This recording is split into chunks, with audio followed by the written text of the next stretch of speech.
What's going on, guys? Freak here from the channel Frost and Fist, and I know you're probably sitting here enjoying the Friday night live stream or maybe even the Saturday UK friendly live stream, but I just want to take a few seconds to talk about our merch. That's right, the Frost and Fist got some merch, guys. We got a lot of really cool things that we think you might enjoy, like for example this t-shirt that I'm wearing. You'll see the Wolf Brother wear it on occasion as well. Not only that, we even have coffee mugs. Come on, you don't think a nice cup of Joe tastes heavenly coming from this bad boy? I submit that it does not. We got a bunch of other things out there as well. You can get really nice t-shirts, tank tops. That's right, guys. You can go around flexing your hobby muscles in front of the ladies. Oh yeah, you can't go wrong that way. You can even get socks. You can even get that cool banner like the one we got, like that one. That's right, that one. So we got a couple of things. Go check it out, guys. They're reasonably priced, and it will help us to continue this crazy cause. And thanks again for helping us out and giving us some support. Now, back to the show.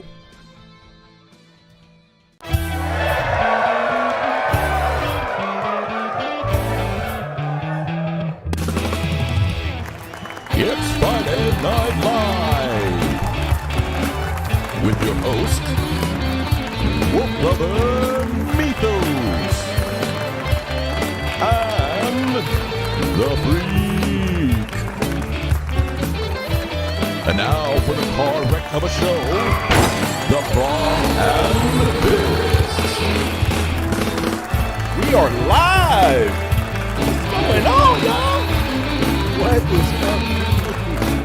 And as you guys saw the intro, it's Wolf Brother Mythos. And I am El Fricalicioso. Oh man, it's so good to see you guys here tonight. It's been a heck of a week, and I think I've busted my BLZ more this week than I have. Did you say in the last? Bust it. Oh, sorry, I'm sorry. I didn't mean to go there. more than I have in. Just waiting for you to start putting out your booty. It's like bust it. Oh, okay, I need to stop. I need to stop watching TikTok. Anyways, I've been busting my tail more than I have, more in the last week than I have in the last few months. It's just been dealing with invoices and basically accounts receivable type numbers for work. And man, I hate having to chase people down for money. Oh, I love your shirt, by the way. yeah. We got a few things to talk about tonight, and I thought it was a good night to break out the salty shirt. Oh yeah. And of course, a lot of this, some of this is alleged sources and stuff like that. So we're not going to get too salty, but we could see where some people are going to get salty, especially if you're one of the ones affected by some of the things we're going to talk about. But we're not going to talk about it just yet. Okay, we got an order, a way of doing things here on the show. Y'all know it starts with some hobby progress, get to know the chat a little bit. We warm up. We never get derailed for anything. That's right. We ask about, actually, oh my God, I don't want to say it, but so far, knock on wood, I think we're all right.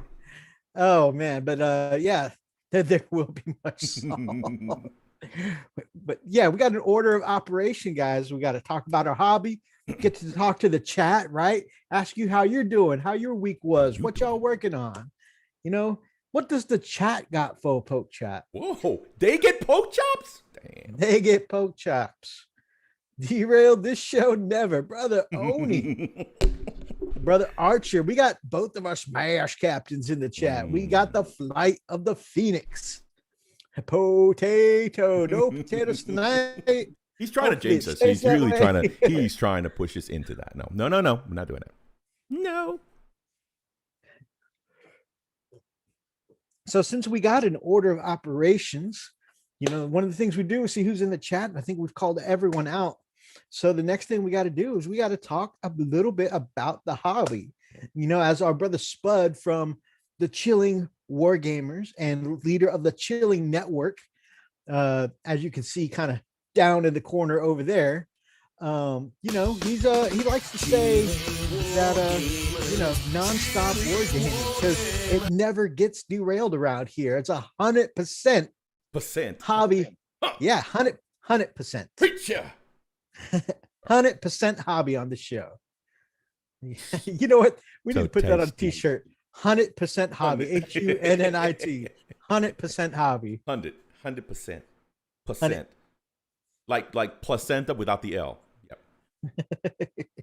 I'm watching the captions, the closed captions on the lower screen, and it said instead of 100, it said hun IT percent.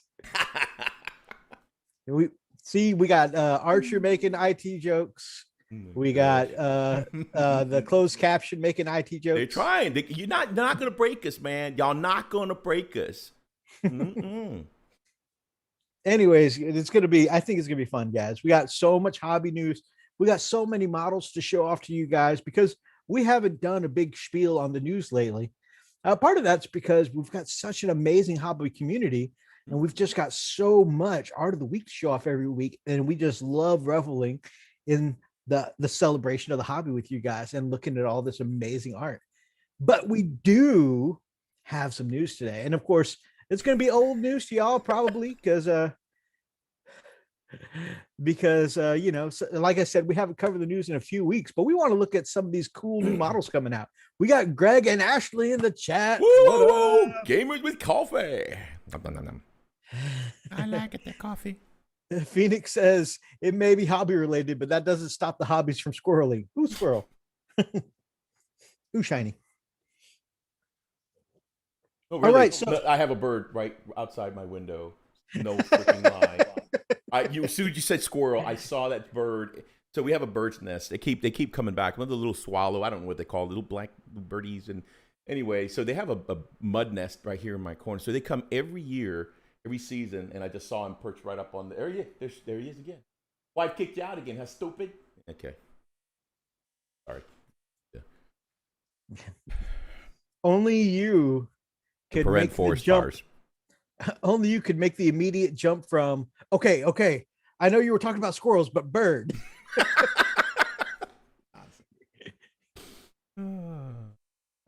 Oh man. Oh, I need help. Commodore Greg, do you need help? We can send a car to come pick you up. Yes, he does. Yeah. Just it's too bad we can't see him because it was like hold up a couple of fingers if you need help.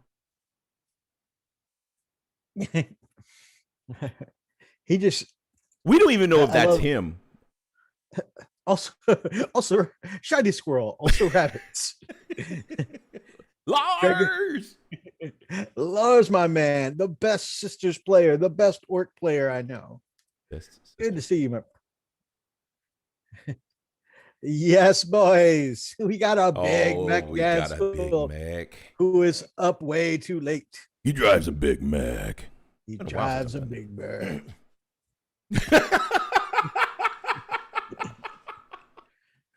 And there you have it, folks. The SOS has been launched. I didn't murder him. All right, so Freakalicious, what you got hobby-wise this week? Well, it's been a very busy week at work. So we're down a man. It's always, every time we talk, there's always something happening at work. By the way, I want to go ahead and bring to the attention of the team. By the way, I got silly face today. I'm going to be talking a little bit weird because I'm having a hard time talking. So just bear with me. Weirder than usual, fam. Weirder than usual. Yeah. Weirder than freaking usual. So I'm going to try to smile, okay? This side works, this side doesn't. It works a little bit. Yeah. But it's like not so much, okay? And then right. This is me blinking my left eye. No problem. Like, hey, guy. This is me trying to blink my right eye.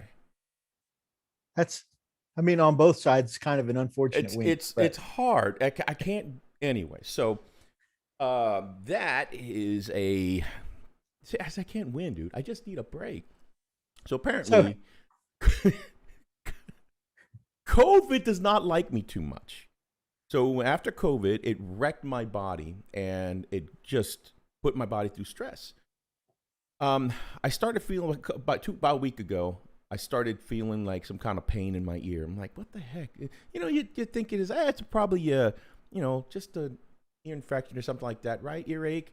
So, put a little sweet oil, put your typical, what you call it? Put your typical, cotton ball and you don't mess with it and you walk away. But then the pain started getting worse, and it started feeling like a shooting pain, like a stabbing pain, going straight from my earlobe all the way down my ear canal, down to my neck, into my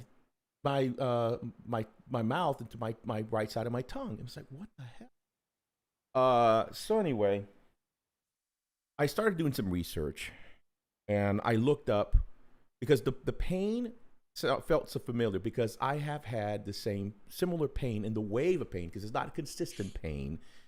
And so, yeah, it was just weird. So I looked it up, and it happened to be shingles, right? Because I've had shingles before, and I've had chickenpox in my early 20s that almost killed me. So apparently, it's shingles in the ear. Get this. This is how your brother Freak rolls ones just about any moment. You want ones? I got ones for you. In life, as well as on the table. Absolutely. Why the hell not? So, get this. By the way, I've got to blink a lot, because if I don't, my right eye will not, Anyway, so what happened was, it is basically called, it's an effect called Ramsay-Hunt syndrome. It is literally shingle in the ear. Shingles in the freaking ear. Now, get this. I could have gotten shingles. Last time I got shingles, I got it right here on my rib, my right rib. I could deal with that. Next thing you know, I'm thinking, what is the shingles thinking? Hey, you know what? Yeah, let's give shingles on his butt. That'd be funny. That's a funny. Nah. Let's put it back where we had it last time. No, John. No, we did it already. I know. Let's put it in his ear. Why, out of all the places on my body, did it decide to slap it in my freaking ear? Why? And get this. The rarity, did I say that right? Rarity, because I can't talk with the crap, is 5 out of 100,000 people get this. 5 out of 100,000. That's 0.0005%? Something like that. So, yes, your brother has shingles in the freaking ear. In my ear. So I went to the doctor yesterday, and and this is, by the way, I diagnosed. I was like, great, I got shingles in my ear. I got, Ramsay-Hunt syndrome. So I go to the doctor yesterday afternoon.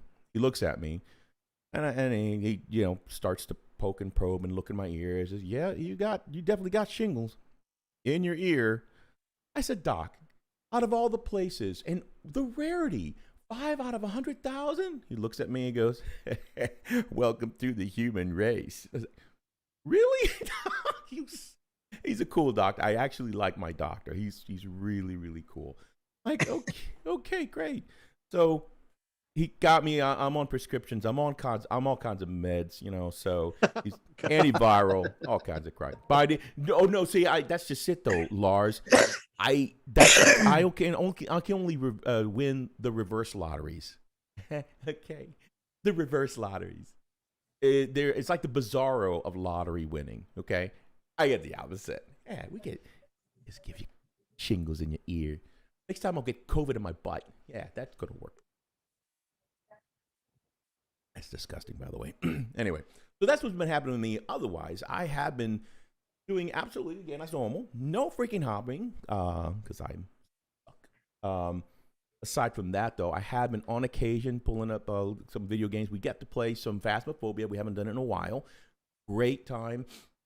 Woo. Did I die? I think I died. I died in the first one. Didn't Twice. Oh, twice. So yeah, I did that, but COVID, please don't cough. Sorry, you got it now. Commodore says he survived the Rona. Release the ear shingles. By the way, this is so hard to do because I've got to carefully drink small mouth, things like this, because otherwise it'll be like trip everywhere. Like, oh, I'm coordinated. Oh my God. Dave says could be worse. Could be shingles in my dingaling, which sounds like a great song title. Can you just imagine you got like, it sounds depressing enough to be a country song. Can you imagine you got the acoustic and the banjo going on? I will write that song in a heartbeat. I got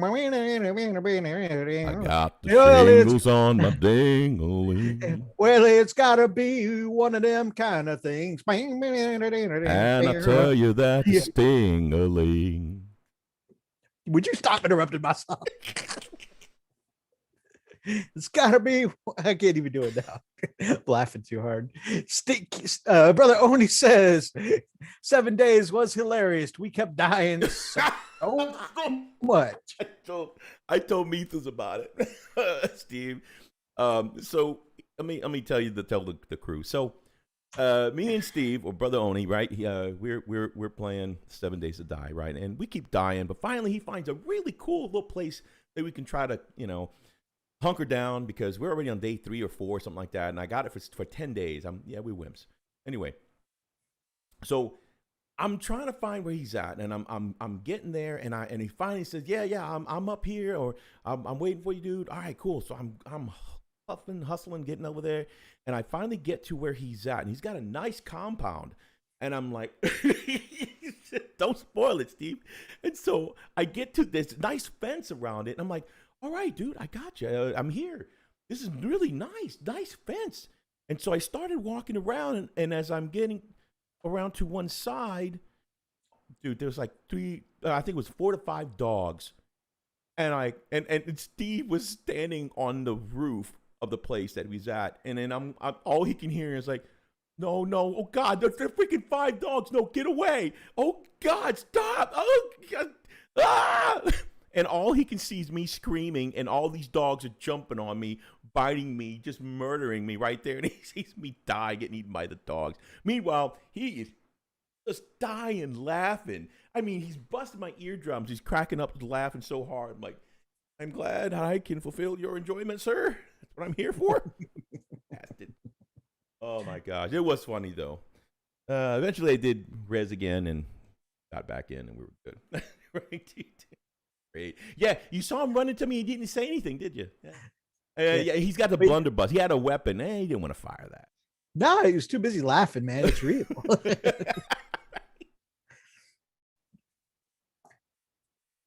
A real friend would come help you out of that situation, but a best friend would make sure to laugh first. Yes.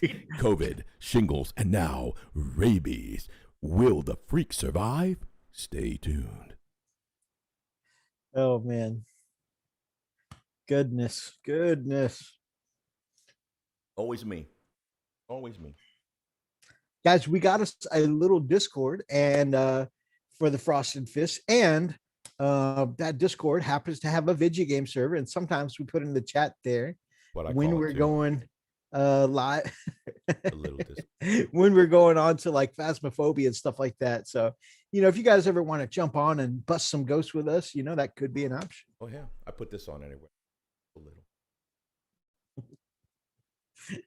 Gosh. Anyways, oh my goodness.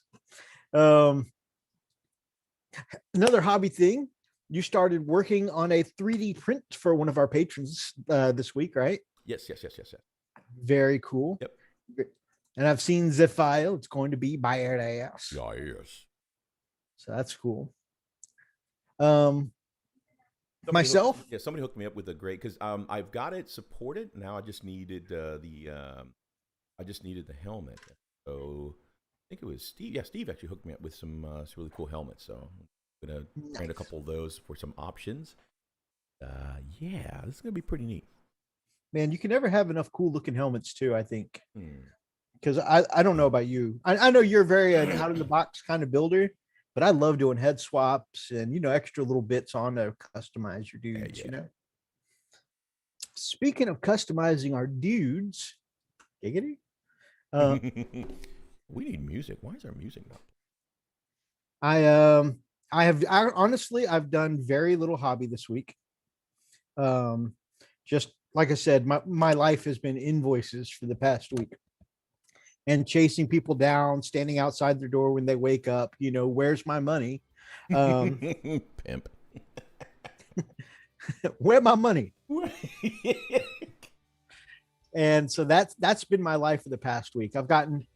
Are you printing a Lord helmet from Spaceballs? That would be hilarious. I love Spaceballs.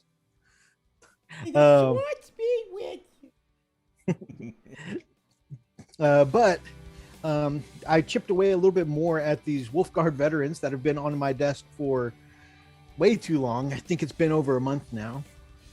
So there's 5 of these dudes. Can we focus? Your Schwartz is bigger than mine. Okay, well, let me.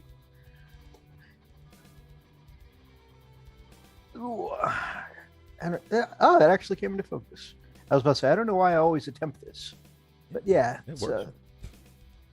These guys are mostly done. Basing, a couple of edge highlights to go, but they're mostly done. Looking good, yeah, dude. Looks great. So, got 5 of these guys. Like I said, I've been chipping away at the same ones for over a month now, but I think I'm finally kind of coming onto the home stretch. I did get in some bits this week, so I'm working on this Wolf Lord here. He's going to be here's the deal. He's a Veragear Terminator from 30K. Of course, we all know the Veragear, well, not we all, but those who deal with Forge World know that there are no rules for Veragear in 40K, but I think this model makes a badass Blade Guard veteran. I didn't like the shield and axe option I had on him before. I felt like the axe was just too short for a Blade Guard badass, and so I have got a taller looking axe, and it's got kind of the bend to it, kind of like a bearded axe or a Viking axe, which I kind of like, and put a bigger axe head on there because, like I said, it was thick, but it was kind of short, and just like it wasn't the blade aesthetic that I wanted. Plus, this one's got a wolf head on it, and I ordered a little wolfen shield, which I thought, might give a little extra wolf spice to the this model.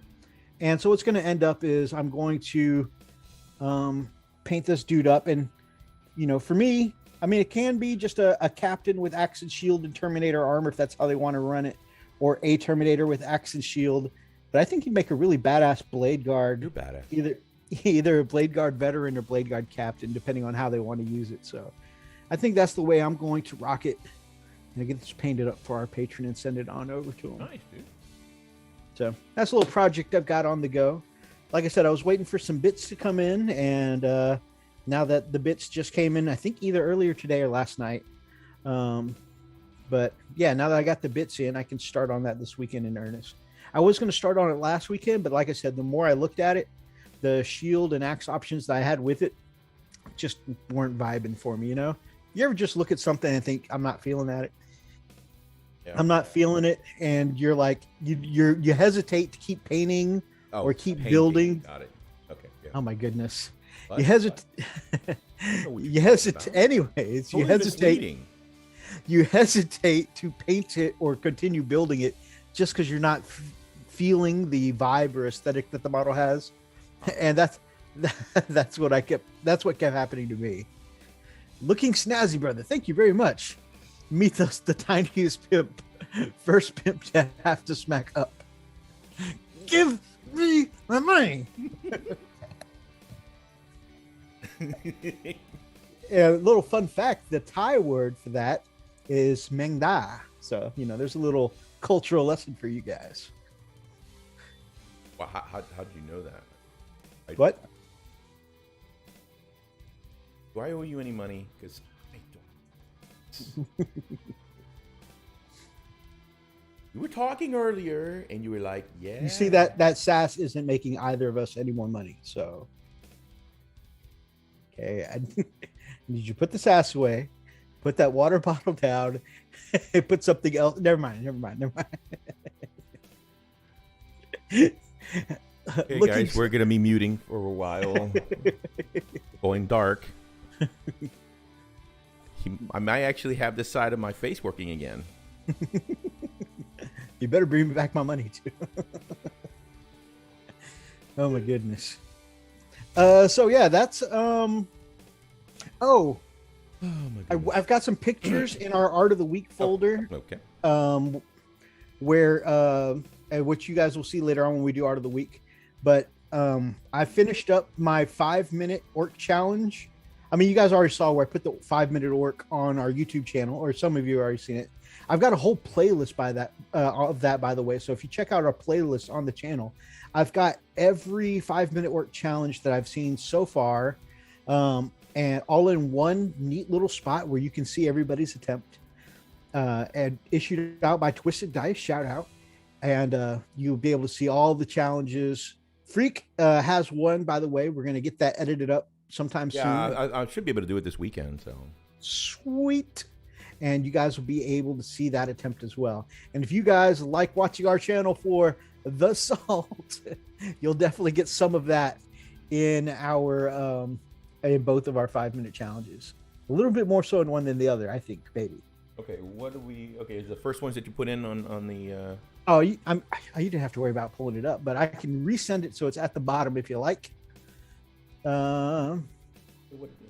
It's the one with the orc that looks like it's been painted in 5 minutes. Oh, okay. Yeah.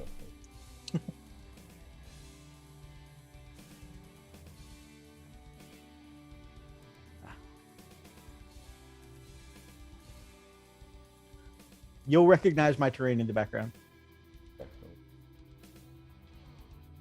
I'm still working on a storm surge. Gotcha. Wanted to add a lot more to that project, but the lesson planning has taken my time, so I hardly have any time to hobby.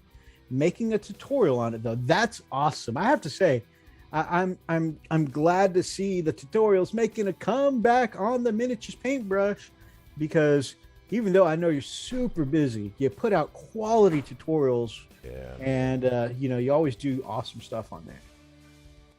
Freaks, I don't know if you saw when he showed it off a couple weeks ago, but Freak's painting up a storm surge as well. Yep. So yeah, I took way longer than 5 minutes. I took an afternoon during some conference calls and finished up my 5-minute work. Wow. I'm so salty about how good that rusty axe looks. Yeah. Because that's almost exactly the same effect I got with my original Baxter Awards. But because I'm using a new product, and of course I'm not sponsored, this is just how good the product is. I'm using AK Interactive Streaking Grime, and it did the weathering on that axe in like 1/10 of the time that it took me to use my original recipe for weathering. Very nice. Yeah, it's just Streaking Grime is just so good. I'm also using, of course, you'll see the little orange flecks in there too. That's GW's Rise of Rust. But the majority of that weathering is just Streaking Grime. So it's just such a good product. Freak, I got to get you a bottle, man. Yeah, just tell me I'll buy it. Hell, that looks really cool. Yeah, I've always loved so your rust good. effects, man. I just never know how you do it. Well, I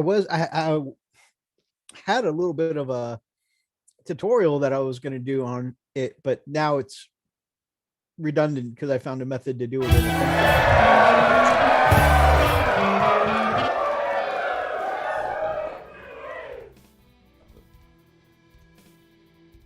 Okay. Turn it off. Oh, as soon as I switched on, the interest started coming back on.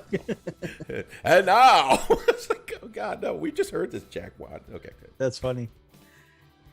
But yeah, like I said, Freak has started recently on a storm surge, and he's got some ideas to make it awesome. Yeah. I just need to get cracking, and I'm really think I'll be getting my mojo back here this week. So, note to self: don't lick your brush after using rust effects. I've mentioned before, minty fresh, that the worst things I'd put in my mouth off of my brush, giggity, is the floor polish and the Vallejo surface primer. I think because it's enamel, my new worst thing to come off the paintbrush is forgetting that I'm using the Streaking Grime. It's an enamel based weathering product, and so when I pop it in my mouth, my whole mouth goes toxic. Landon, my man, you made it. Good to see you. That's what man. You get for streaking. Things in your mouth. at the very least, streaking before a nice clean shower, right? I mean, streaking with grime just sounds nasty. That's nasty. That's nasty.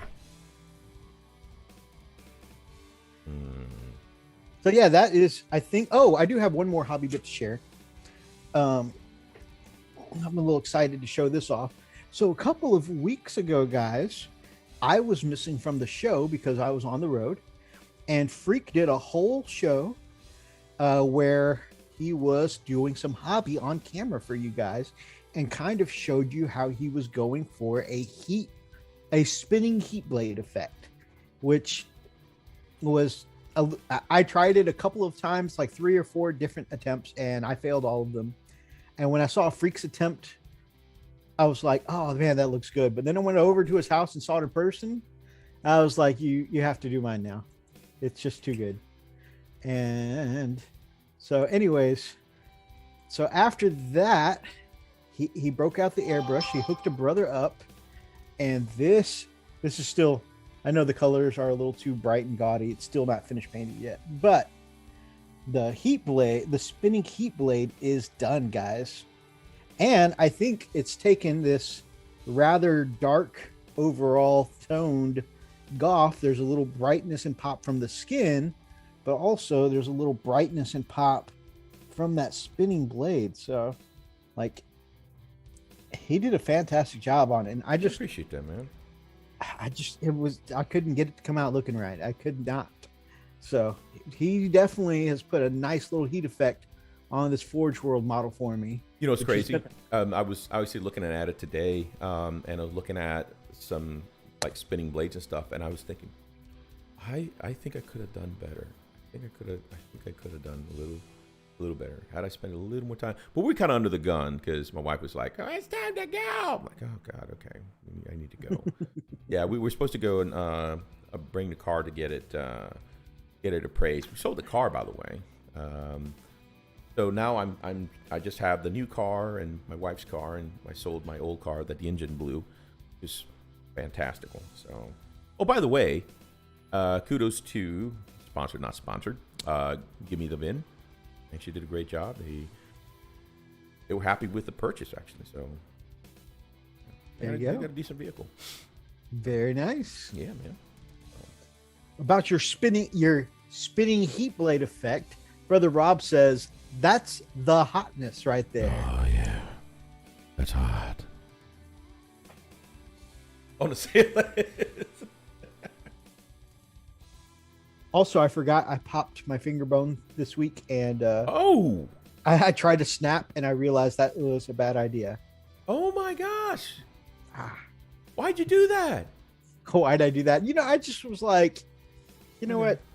I'm bored. I'm just gonna pop my finger out of socket. This accounts pop it back in. This accounts receivable is just a pain in the butt. I need something to distract me right now. I got a great idea. I'm just gonna snap my finger. Oh God! Yes, that did it.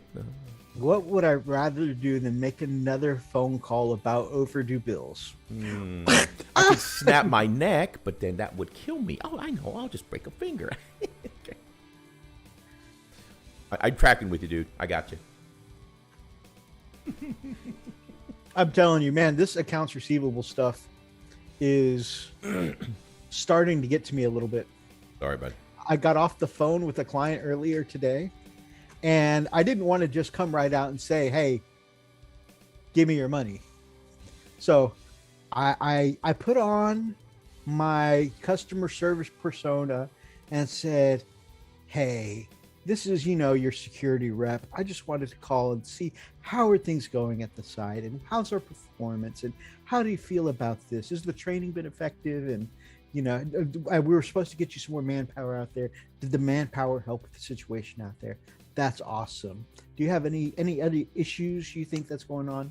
How can we better serve you? And after all that, it was like the end of the phone call. And then I kind of slid in. By the way, still looking for the February invoice. Whenever you get a time to take a look at that. And then I hang up with them, and my wife chuckled a little bit, and I said, I know. I'm like, yeah, I really care about your site. By the way, can you give me the money? And then I was like, I stopped and thought about it, and I'm like, I'm a national security representative. Like, that's my job, is actually to worry about the site. But this accounts receivable stuff is starting to get into my brain, and all I can think about is making people pay their bills. Like, no, he is the pimp. I'm supposed to be like, I'm supposed to be security focused, not just give me your money. Like, what is happening to me? Anyways, where's my money? Accounting will do it to you. Jeez. I'm not even supposed to be an accounting person. I'm supposed to be a manager. Son of a bitch. Oh my goodness. New short-lived hobby. Pop a finger, and if you buy it now, you'll get 2 pop fingers for the price of 1. Just pay separate shipping and handling. Meet us. How much would your company charge me for protection? I mean, I'm asking for friend. Oh no, Running Bear! I hate to hear that, geez, but dude, lots of love and positive energy, man. Absolutely, man. I hope you know, whatever, man. Yeah, hopefully whatever they find in there, they help you come back stronger. Yeah. You want to stay secure? Pay the man. That's right. Jeez. You need protection? I give you protection. You don't want protection? I can't protect you. But you're gonna pay me. But y'all didn't come here to hear me bitch about my job. Yeah, you did. So let's get back to the hobby. One more hobby-focused thing before we move on, guys. So this week I got in. I already had a digital copy. I think as soon as she released her first one, I immediately got a digital copy. But if it turns out, I don't like reading I don't like reading phones for my book. I don't like reading books on my phone. It just doesn't have that same feel as paper. So I ordered me a paper copy of A Night of Phalor, and it's by Bex Gooding. And if you don't know who Bex Gooding is, there is a YouTube channel, one of my favorite YouTube channels, Mini Warzone. And Mini Warzone is run by Peter Gooding, and his wife, Bex Gooding, is an author of, it's a modern fantasy book, kind of like Dresden. Oh, wow. And so got my hands on the first paper copy, and I'm looking forward to giving us a read. And it's just got a full spectrum of modern fantasy. I mean, there are... You gotta let you know how it is, man. There's fae in there. There's vampires, werewolves, just all kinds of cool stuff. So I'll definitely let you know once I get done reading. There's guys asking for your money. And so it's cool, not only because I'm into this kind of fantasy reading, but also it's kind of cool that it's kind of coming from a fellow hobbyist, you know. That is pretty neat. That's who would have thunk? Yeah, right. So I'm excited to get my hands on a copy of the book. Very nice. Well, Freak, we got some news to talk about, don't we? We do. We really do. Do we want to do the art of the week and knock it out so we go, or we want to do the? I want to start with the news. The news, okay. Because if we run out of time with art, we can always show the art next. Whatever art we don't get to. Okay. Do it. Let's get it all out. Let's get it all out. I like Fantasy Mythos because Fantasy Mythos doesn't need a booster seat. God. My gosh. I do. And actually I need to I need to look into that because I need to get a copy of his stuff too. But yeah, I've heard him mention a couple of times on his show that he's a published author, and so I definitely would like to see his work sometime. So I'm gonna have to get my hand on a couple of those publishings. In fact, if a loved and valued member of Gamecraft Dragons family would maybe send me an Amazon link with one of his books so I know what to buy, I'd love to check out his book. So we got a couple of things. First one, we don't. In it? Oh, I'm sorry. I'm asking for a friend. I can't pay the man. Somebody spent my money at the hobby store. Well, yeah. Oh, yeah. Well, that's actually a good excuse. Really. There's a problem when you don't pay for protection, Greg. This is true. You can't be protected, Greg. Although I bet you, if I had Ashley as someone to collect on the bills for me, I wouldn't have these kinds of problems. You know what? Although I talked about this earlier this week with Freak, and he told me actually it's illegal for me to get like, you know, mafia style connections involved to get people to pay their bills. This is true. Trying to save the man. Fantasy Mythos. Will we need a safe word for that role play? My safe word is potato juice. See, I said it out loud. I'm kidding. I'm kidding. It's not. Pineapple juice. All right. So the first thing, we don't actually have an article for. It's something that I got in my email box today, and I didn't want to just show you guys the email box. But I know several other hobbyists have been posting up on Facebook and Instagram the same email I got today. And it's something that made a few people that I've seen, what's the word? They felt a little salty. And that is the end of the trial run for Warhammer Imperium. Now, of course, we've got more than this, guys. So I am going to put on a disclaimer here. The thumbnail does say GW failing to deliver. This is technically Hatchet, a third party who does the magazine and bundles the models, the Warhammer, the GW models with it. It sends it out to the customer. So this isn't technically a GW failure, but it definitely left a lot of people feeling salty because we've been waiting for the States to get this awesome magazine that's got super cheap models to go. And this go around, it's even more amazing. It's Indominus models, right? Getting these high-powered Indominus models bundled in a magazine subscription for cheap. And you're seeing, we're already, because the rest of the world is already starting, you know, the process. They've had Conquest, they've had Mortal Realms. So we've seen other parts of the world get these cheap models and really bulk out their armies. And we've, you know, people have been waiting for this. Hey, when will this ever come to the United States? We've seen it go. It started in the UK, of course. We saw it go to Spain. We saw it go to Australia. I anticipated, highly anticipated. And there's been a lot of chatter online about, hey, can we get this in the States? And myself, I am subscribed to a lot of few people who do these subscriptions, you know, unboxing videos, paint along videos for these magazines. Well, one of our former guests, Hobby Corner Kev, you know, specializes in things like Conquest and Mortal Realms. And when I watched him, I'm always like, man, I wish we could have that here in the US. Well, they finally brought to the States. We talked about this about 2 weeks ago. Yep. And, you know, it was amazing. And I got excited because I mean, a magazine and you get, you know, these minis and holy crap, that's such a cool concept. Indominus minis, Blade Guards are one of the strongest melee units in the game. Eradicators, one of the strongest shooting units in the game right now. These are good units. So I like a good unit. Today, a bunch of us get emails that say, congratulations on your first month subscribed to Imperium. Your first month subscription is being sent out. Congratulations. Yeah, thank you. Also, by the way, this was a limited run, and this limited run beta test is now closed. We'll resume back again in 2022 and see if you're still interested in subscription. Who does that? But they changed the date, right? On the delivery date of the first one. Did they? Didn't you say that?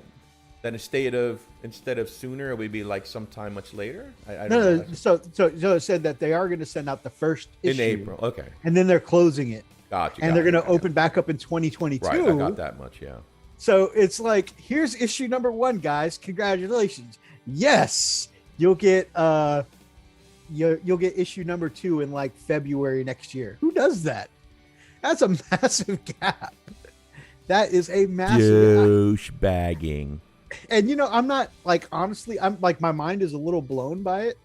I'm not honestly mad because it would have been nice, but it's just kind of an inconvenience. Like, I'm not even really an inconvenience, a disappointment. It's a disappointment Like I thought we were going to get this cool magazine that had the figures in there. I've seen people do all kinds of unboxings. I watch Hobby Corner Kev every single week and see what he's doing with the magazines. Mm-hmm. And I'm like, I want a piece of that, you know? And it's like, here you go, America. I'm just kidding. You know what's even funnier? I realized I was looking at my confirmation email. And do you know what the date the subscriptions opened up?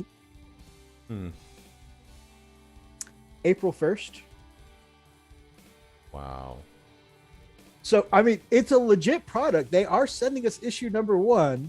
They did take my money, but those sons of bitches April Fools. Wow. Oh, man. That's quite. I like what Rob says. Hi, we are GW. Proceed to bend over and guess what's coming your way. Is it models? Ah! Negative. No oil included. You done messed up, Aaron.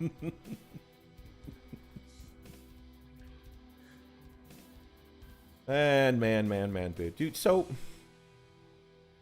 you know, we actually talked about that even when I was doing a paint and chat. I was talking to Kami. You know, it's like, you know, what are the things that are going to drive the consumer further away from GW? And honestly, it seems like one thing after another. And I try to give GW the benefit of the doubt. That's pretty much what we try to do. We try to stay positive a little bit, but it seems like everything lately, it seems to be like, yeah, you know what? We are going to help the consumer or be out there and support the consumer and give the consumer what they want. And then we're just going to say, you know what? Screw the consumer. Why do we want to? Why? You know what? We got our UK folks here. USA, you know. Pound sand, will you? I'm a little torn on this, honestly, because like part of me is like the continuously, you know, making sure to rebalance the rules, right? Like when something comes out, as soon as they release, you know, the rules, if something's too broken, they're pretty much on top of it right away. They're trying to redress the balance. Hey, let's adjust this a little bit. Let's adjust that. I see where they're trying to keep anything from being just one thing way too strong.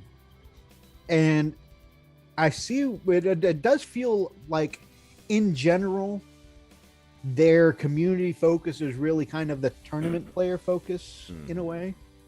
They have been coming out with codexes and stuff pretty steadily to try and keep the armies balanced, because there is definitely a divergence between armies that have a new codex and armies that have the old codex, right?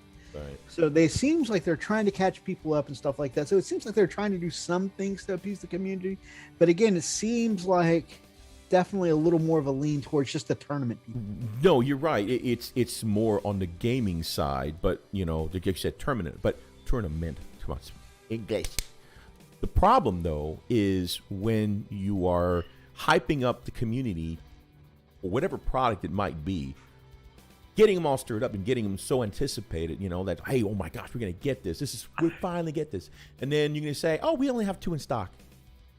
Only 2 available. Or better yet, as of late, yes, thank you so much for subscribing. We are no longer going to be doing a subscription until 2021. Thank you for participating in the beta. So at what point did it turn to beta? Did you get the email when it first was announced? Did it say it was going to be the beta? I'm going to be honest. I'm going to be honest with you. I don't think so. But honestly, there wasn't a lot of information on that first page. It's just like I'll have to subscribe go back to Imperium, yada yada, and there wasn't a ton of information there. However, it is possible that in my excitement, and of course, there's lots of salty people out there right now, so it could be in a lot of people's excitement. Maybe they missed it. Maybe I missed it on the initial page because I don't remember it being a beta when I first signed up. And that seems to be the general consensus. Man, Running Bear apparently had a fall and tore his MCL. And definitely my heart goes out to him because I've torn my ACL. And that, I think, may have been the one of 2 most painful experiences in my entire life. I'm sorry, Running Bear, man. I hope you get better, buddy. Really do. Okay. So Archer has confirmed there was nothing on the page mentioning that it was any sort of pilot See, or beta. that's test. exactly what I was talking about. That's the crap that they're pulling, and then suddenly, out of nowhere, they're like, "Oh, you know what? Oh, it's beta. Forget anything we said." Yeah, and it almost gaslighted the customer. Like, no, it was supposed to be a beta from the original. You didn't know? No, it was a beta. It was all along. Like, what? Wow, that is total. And Brother Archer say I went over it with a fine tooth comb. I don't know what kind of comb you're using, brother, but hey, I'm okay. I trust you. I that is the thing that burns me about companies like this. You know, they promise the consumer, or at least they hype the consumer up to a point, and then they just say, you know what? I'm not gonna do it here, but take 2 middle fingers and call us in the morning. You know, and we don't care about what you have to say. How are you going to earn the trust of your base, of your fan base? How? We were talking about this earlier, remember? How are you going to earn or keep your fan base by doing something like this? GW, do you think, is it any, what in your imagination, how do you think you are going to earn or get more? Do you think it's just by making some little videos or movies that the fan that some of your fans did, and now you're gonna hire them on? You're gonna make these little cool movies. You think that's gonna do it? I mean, the Astartes is really good. Astartes is amazing. I love Astartes, but you gotta understand, we played with models. We played with what they say they're gonna give us. You know, Right. And it's not like they're giving us anything. They're taking our money. They're in exchange for the product. We give them lots of money. So what's the problem? We will give you money if you give us product. But you say, F you, we won't give you product. Well, we won't give you money. And what's going to happen is they're going to go third party and just, or 3D print the hell out of something. Again, do you not want money? Our money's pretty decent. It still works. It still has some value. Really? I mean, as soon as we get done sweeping up all those coins from the Chippendale stage, we got a couple of dollars. Yeah, we do. We can get at least a box of I don't know. Maybe. There'll still be some Space Marines. I don't think we'll get anything more. So we had Archer says 3D printing, in my opinion, and that could be. I mean, I do, and I'm not saying that I'm down with the theft of IP or whatever. However, I have heard more and more people talking about it lately, saying, you know what, I'll just print it. And I'm not saying that's right. I'm not saying that should be done, but right. it is something more and more people are saying. Right, for the sake of integrity, I understand it. But here's the thing, and this is the other thing that really pisses me off, right? And I'm going to leave the damn salt on it, because you know what? This has got me. We were starting to talk, and I was starting to blow up while I was in the car. I said, no, you know what? I'm not going to do this. I'm going to save it. I'm going to freaking save it. So the thing that really gets me is that they give you, they got an opportunity to earn our trust. That was the biggest hype. Remember, right at 8th edition, the new CEO, whoever said, hey, I'm going to earn your trust. He's so involved. Everybody's involved. Everybody's pushing it. What happened to that? What freaking happened to that? What happened? The wagon lost the wheel? What? You say, okay, you know what? We just give up. I don't understand the freaking logic. I do not. So I don't get it. I just don't get it.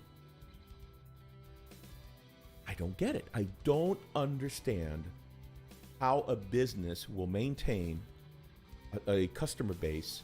I call it fan base because that's what we are. We are fans of the game. But how are you going to maintain a customer base if you do not supply the product that you're promising your customers?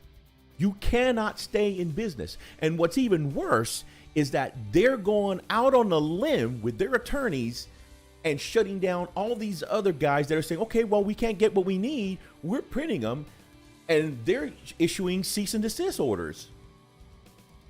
Well, that's really good. So not only are you not providing us the supplies that we are asking for, but you're going there like a silverback gorilla and say, I'm going to shut you down, peon. That's RIP. Screw you. Really? Really? That is what it's come to. That is not the GW I remember. I'm sorry. I started this. I know I'm rather new in the game, but in 7th edition, man, it seems like, oh wow, yeah, do whatever you can. Do what you can, but buy our product. It was readily available. There was so much, you could buy it all. Now, it's like, yeah, you want it? It's exactly this. Here you go. Here, no. Yeah, you can't have it. No. They'll let you have it now. No. We're about to get on to the other half of that topic. That's going to make that made Freak really feel like the teasing a puppy or teasing a baby. By the way, big shout out to Lupus Canis. Lupus and Canis. Brother Atlas, who had joined us in the chat recently. Brother Lupus says, where there is a need and a way, it will happen, and only dinosaurs don't move. Mm-hmm. Commodore says, it's not theft if it's liberating it for the people. The revolution, I tell you. And everybody, I want you to take your mind back to the 90s. Think of old hip hop. And Miniatures Paintbrush says, you know, I'm down with 3DP. Yeah, you know me. Talking about 3D printing. It's going old school. So, hey, yeah, right. I mean, dude, 90s wasn't that old school. Whoa. Let's back up a second. 90s wasn't that old school. All right. Like, we'll have none of that here. I agree with you. I was just messing. All right. So, the 90s was just recent. All right. So, the other thing that has prompted Freak with the saltiness of, you know, teasing like a puppy or a baby and then pulling away the treat at the last second is, of course, you've seen on our thumbnail, these gorgeous models from Curse City. Well, and this is going to be alleged. I don't have any. I will tell you straight up, I don't have any positive. Night, Ashley. Sources. Take care. Thanks for coming on. Night, Ash. Good to see you. But I don't have any confirmation on this. I don't have any major duty sources. I got, you know, the news that has been going around in Facebook groups where people have been getting salty. And of course, you know, there's been several videos out that have talked a little bit about this. So this is all allegedly, or as I like to say, allegedly, when I'm really not sure, but allegedly. So Curse City, lots of people didn't immediately drop their money because they said, hey, that's a lot of money. And you know what? Somebody told me that GW said that they're going to do a second wave of releases just like Indomitus. And so a lot of people said, nah, I'm not going to spend that money right now. I'm going to wait for the second wave. I'm going to watch some unboxings. I'm going to get the feedback on whether or not this is worth my money. Okay, and a lot of people didn't jump straight on it. They held on to their cash. And then again, allegedly this week, Wednesday, Thursday, it started coming out in leaks. Hey, so-and-so told me that works for GW that they're not doing a second wave or second release of Curse City. And they've really been building up the hype for Curse City. I mean, we've been looking at these gorgeous models with vampires and bats and witch hunters, which the witch hunter's my favorite. And this bad guy with this badass white wolf pelt over his shoulder. We've been looking at some amazingly cool models from Curse City, and they have been trickling out information for a while, just really cool stuff. In fact, one of the ones we're going to look at later in one of these news articles is they looks like a lot of people have been memeing it as a father and daughter team, and of course they've been having the father make dad jokes, and it's a great meme. But anyways, yeah, so these are some awesome looking models, and a lot of people who have pulled back, you know, on the throttle to say, hey, I'm gonna wait for the second wave. There's probably, and a lot of people have been comparing it to Indomitus and said, you know what, you can get your hands on Indomitus still, so it's not that rare. I'm not going to bother with the first wave. I'm going to wait for the second wave, because they did a second wave of Indomitus. You can still get your hands on a few boxes out there, Well, now that they're saying, oh no, so-and-so at GW said they're not doing a second wave anymore, all those people feel like they've gotten the rug pulled out from under them, because they're like, I didn't get this box. Why didn't I get this box? I didn't get this box because I made a decision based on bad information that was given to me. So again, like Freak said, a lot of people are feeling like they teased him with it. Like, what has this been? Like 10 weeks of, look at this amazing model. Right. Look at this amazing model. Doesn't this one look nice? And then nobody can buy it. Like the first wave that sold out the same morning, probably, half an hour or an hour into the opening of GW stores, boom, those copies were gone, right? If you weren't one of the ones who got a pre-order or happened to get a hookup at a store, they were gone immediately. Yeah. I respect what Steven's saying, is that I'm not trying to defend them or anything, but he says there was some heavy restrictions out there for COVID. Here's the thing. I'm going to respectfully and just I have to disagree. I'm not disagreeing that there's COVID restrictions. The problem that I'm having an issue with is that we've been having COVID issues since 2019. We went an entire year, 2020, with COVID restrictions, extreme. And they were still dangling that carrot in front of us. I'm sorry. I'm not gonna, I can't. It's a I believe billion-dollar company. They are huge, and they are in multiple countries. You're gonna tell me that their marketing team has short-sightedness, that they're gonna dangle something in front of you and then say, oh, kind of made a mistake? No, they didn't even say that. I would have been okay with that. We made a mistake, or we stepped out of line, or please just hang in there. None of that. It's here. Just kidding. Let's pull this back, far back. By the way, you never see this again. Okay, now you put that together with this last little bit that they did that we were just talking about. Really? Magazine with minis, everything great. Oh, you know what? No, we're going to take that back, and we're going to try to push it off to the 21st. By the way, that was a beta. Oh, we didn't tell you? We don't care. That's what I got. Really? Let me ask you guys. And I've managed for several years. At what point do you think you are going to be a successful business by doing that crap? Help me understand, somebody. Okay? Let me check my heart rate. It is up there. There has been so many companies that have folded, that have closed because of shenanigans like that. You cannot be a successful business if you are going to do that to the customer, because who is paying for your salary, jackwad? It is the consumer, the very people that you're doing this to. So at what point will it finally dawn on you that this is ruining you? Oh, when you start closing your doors? Okay. Good luck there, Blockbuster. Let me know how it works out for you. So I'm no expert in, I'm going to flat out there admit, I'm no expert in production schedule, the production schedules that GW has, and how much setting back a project or whatever would cost them. But it's interesting to hear anyone say that, sorry, COVID, we missed our timeline, we're not going to be able to do a second run. It's not like a consumable item that after, they did the first run, the mold for those models disappears, right? It's not like they can't just print more. It's not like I don't know. The ability to print more is there. So I don't understand when they're like, we missed the window, guys. Sorry, we're just going to do one release. it's still there. It Like, just- just but make and more. again, though, that's okay. That's okay if you do not have the ability. But what is the most important thing in the business? It's communication.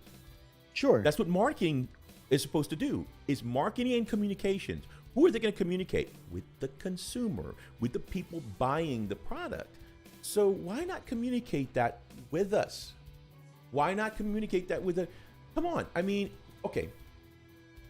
You're managing.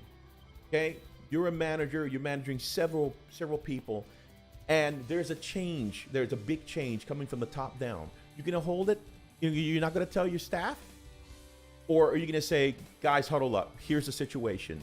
The uppers we're gonna clamp down on something. We got to cut hours. We got to do this. I'm sorry, this is not a good thing, but I'll keep you updated. How's that? It's called communication. It's called open communication. You get to know. It's transparency. Why? Why can't you do that? GW? Why is that so hard? But instead, the perception, let's just go with that, right? The perception is that you don't give a damn. You don't give a damn about the consumer, and you would rather just arbitrarily do whatever the hell you want, regardless of what we think. And that's okay. Again, good luck with that, Blockbuster. T-Baggins, good to see you. Yeah, we are currently talking about Curse City and how allegedly they were supposed to get a second run, and now allegedly they've canceled on that and decided not to do a second run. And a lot of people who are planning on just getting on the second run, like Indomitus, are unable to get what they thought they were going to get now. Also, we talked a little bit about how the new magazine Imperium for America was supposed to come to us, and how they released emails today saying, hey guys, you're about to get issue 1. Congratulations. By the way, this was like an open beta, and we're going to end production of the magazine at this time. We'll pick back up in 2022, and in 2022 we'll see if you're still interested in our subscription. And so we're like, who does that? Who gives you issue number 1 in April and says come back next February for issue number 2? That's such a big gap. So if it all feels a little bit like dangling the carrots, Marco, wow.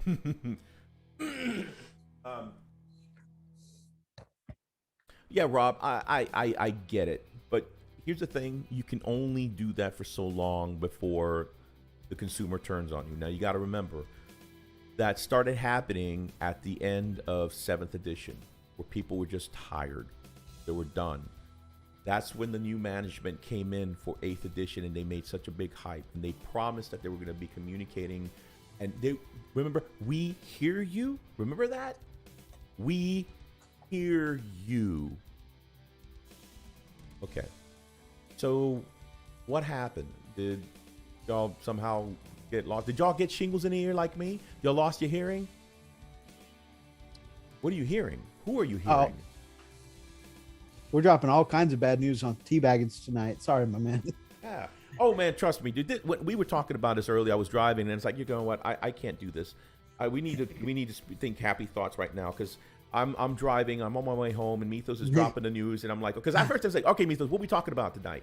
And he's dropping the bombs, man. I'm like, dude, man, I was losing it. And the hotter I got, the worse my face got. I was like, yeah, I can't believe that crap is just what kicks the matches. Okay, I better stop. So, yeah, and so now it's right here. So, I'm going to catch up on the chat real quick. Go for it, brother. All right, so Commodore confirmed they did sell out in minutes of the pre-order. Yep. Phoenix says there's something to be said about peer pressure and the need to have this model. Why? Because, don't get me wrong, more models is more fun, but you can't take it all with you. Amen. There are heavy restrictions to ear shingles, but here we are. That's in response to Brother Oni, who says, I'm not trying to defend them or anything, but there were heavy restrictions out there for COVID. But yeah, they did promise something they couldn't deliver on. Yeah, exactly.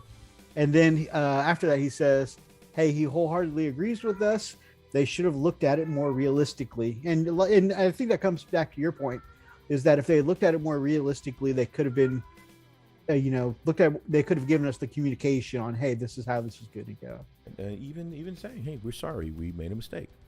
Phoenix says, just because the friends jump off the cliff doesn't mean you have to follow them off of it, referencing back to, hey, just because all the cool people have Curse City, I got to have Curse City too. But Miniature Paintbrush says, hey, cliff jumping is a real sport. That's right, with or without a bungee. Oh, man. As long as people keep buying their products, they can do what they want and get away with it. Yeah, up to that's a point. true. Up to a point. Saw a guy on Facebook that literally only bought Curse City box to convert all the characters for use in 40K. He said, I wanted to cuss him for such a limited supply, but the conversions were pretty good. Hey, sometimes they do look like they'd make badass conversions. I'm starting to get pissed with Hasbro about my Stormtrooper pre-orders. Screw those guys. And waiting for FedEx is making me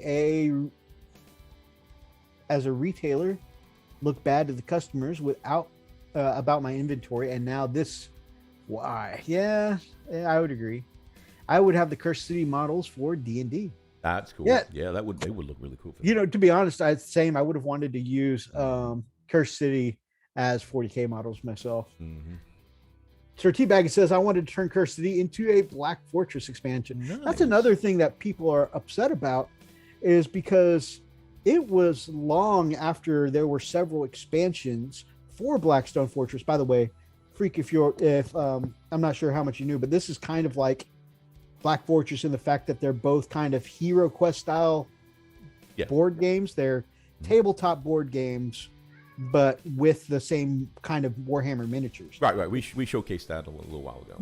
Yeah. So they were like, Black Fortress was really popular and it had copies around for a long time. It wasn't until they were like, guys, this is like some of the last two expansions where the original release started to disappear from the shelves, right? Well, this is the next incarnation of that. And they're like, hey, this Hero Quest thing here is just sold out in minutes and we're not getting a second delivery. What's going on? Good morning, Kaiser. This is all allegedly. Please don't sue us, G-dubs. This is all allegedly. This is the water cooler talk at the moment. I don't think there's been any official statements left on it at this point. But yeah, that's what they are saying. Now, I think we've salted, this dish a little too much here. So let's go take a look at some of these articles and look at some cool miniatures that have been released over the last few weeks, or, at least previews for some cool miniatures. And let's bring it back to the positive, back to some hobby love. Because I don't know about you guys, but I could definitely see Freak's blood pressure rise over there. So we need to take it to a happy place.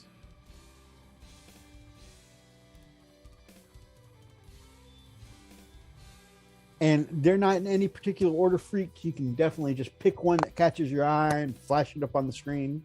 That sounds wrong. We've got Hey, we've got modeling for Advantage. Good morning, Kaiser, my man. My local can't seem to get anything 40K related in here as of recent either. Oh, that's a shame.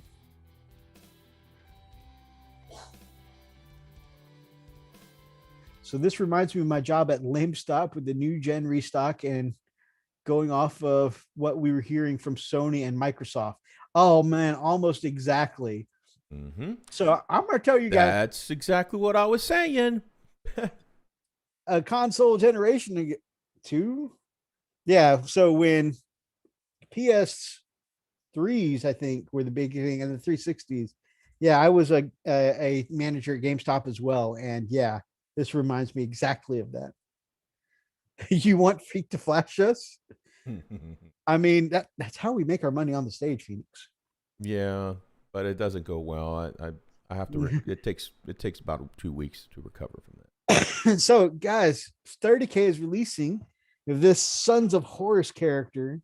Looks like a standard bearer, and man, it's a shame that aside from Black Legion, there's really no Sons of Horus aesthetic in 40K, because man, this would make such a cool conversion model. Look at I love that eye. I love the Yeah. I mean, I still think it could be some kind of like Dark Apostle or something like that for 40K. But yeah, and the more I see it, the more the Sons of Horus color scheme grows on me too. That kind of bluish greeny kind of color. Too bad they're dicks. So All right. yeah, that's it. Just want to show you guys that cool model.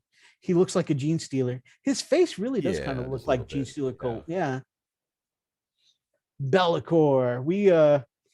We've definitely have seen this guy leaked all over the internet, but it would be remiss if we didn't talk about him here on the show a little bit.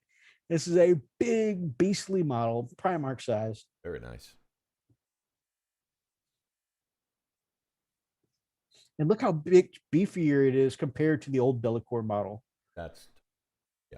I love the wingspan. That's so cool. The wingspan is definitely the coolest part. I also like the demon sword there. That looks really cool. Yeah. It's kind of like the opposite of Gilliman's. Yeah, exactly. Also, I think one of my favorite things is the another one of my favorite things. I think the wings are my favorite. Another thing I really like is the detail on the gauntlet there of how the metal around the shards of bone are pushing up with the bone, as if they grew through it. That looks cool. Great detail. Oh, man. Lots of musculature too to really, a good painter will definitely get in there and really be able to make each one of those muscles pop out. I think the wingspan and the size of it, I think that really gives it just a great dynamic compared to the old one. Oh, look at the wing, dude. That is so neat. Sigh, I just wanted Odin or Wolfen style Lehman Russ model. Hells to the yeah. I would love to see Russ come back. I'm going to be greedy here. I want both. I want a Russ that can wolf out just like Brand Redmaw used to be. Whenever Russ gets pissed off enough in battle, he wolfs out on somebody. That's what I'd like to see. So cool. Can you imagine? It would definitely have to be a labor of love, because I think all those tiny details, like every little chain and skull and that whole base, that could be very tedious to paint. So it would definitely have to be a labor of love. It'd be fun. What's interesting here is it looks like you got a dead Stormcast guy on the bottom there. I think it's a dead Stormcast guy. Yeah. But he says he's available for Age of Sigmar and Warhammer 40K. Very nice. So it would be cool. Oh, no, that's a dead Chaos Knight. But it would be cool if you could switch that out with like a dead Space Marine body or something like that. One for 40K, one for AOS, Looks like a Golden Demon project. Oh, yeah. Definitely seems like the kind of detail somebody could spend all year on for Golden I'm sure you're not the only one that is thinking it. Look at that. Oh, yeah. Wow. I hadn't seen that in the article yet. I was just saying, I think it would be cool if you had a dead body that could be interchangeable, whether you used it for There you go. There you go. I honestly didn't know about that. That's right. Dead body. You want a dead body? We got your dead body. Boom. But will it be available? Oh man, we're trying to keep it positive. It's a gorgeous. Oh yeah, it's a beautiful model. I love the model. Russ has full control over his Wolfen form. I'd be so for that, and he'd have two styles of fighting. Exactly, just like Marathi in Age of Sigmar. You can snake her out anytime you want to, and of course it comes with two ways of fighting. There are pluses and minuses to waiting or and staying in your human form, or just immediately beasting out. I'm all about beasting out. Next article, brother. Stones, my man, you're being way too loud, kitty. Like, what the hell? We're communicating. Witch hunting runs in the family. This is what I was talking about, the dad and daughter duo. That's cool. Again, these are models I would love to have. Indeed. This is kind of funny. I haven't played that game so long, in a while actually. Vampire. Anyway, that's what this model reminds me of. Some of the characters in that game. Really cool. Yeah, extremely cool. And again, I just like the witch hunter that is in the box set for Curse City. I love these models because they feel very Bloodborne-esque. So cool. And his daughter looks awesome as well. Oh man, I wonder if they'll be sold separately. I would love to paint up those witch hunters. Witch hunter. Phoenix says, "My cats woke up out of dead sleep to find your cat." I hear somebody. Oh man. Commodore says that dead Marine didn't pay his protection money. God. Sir, Lieutenant, look, before you go into this battle, I really, really, really need you to pay your security bill. Please.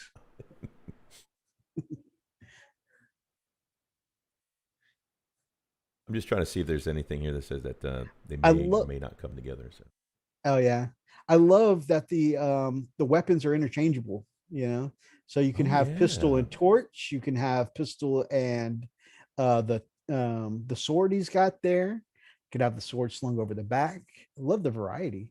He did a great job with the painting on this guy. I mean, that is a cool model. You know, I have to say, some people have complained and said that the box art and the website art for the GW models have come down in quality lately. But some of these things like Curse City and stuff like that, I feel like they've really done stuff. Oh, absolutely. I agree, dude. Look at that. Oh my goodness. There's none of that doctoring going on here, Brother Rob. Oh my goodness. Man. What kind of show do you think we run here? Good Lord. Those are easy commissar. Don't answer that. And Inquisitors for 40K. Yeah, absolutely. Yep, mm-hmm. Oh, I love that she's got a hat or no hat option. Ah, it looks like a Greyfax. Yeah, it does kind of look like Greyfax's hat. Mm-hmm. Oh, there's a stake. Yep. Okay. This, I'm telling you, I got to do it. I'm going to do it. Let me see if I can do it. All right, guys. I'm taking a detour. And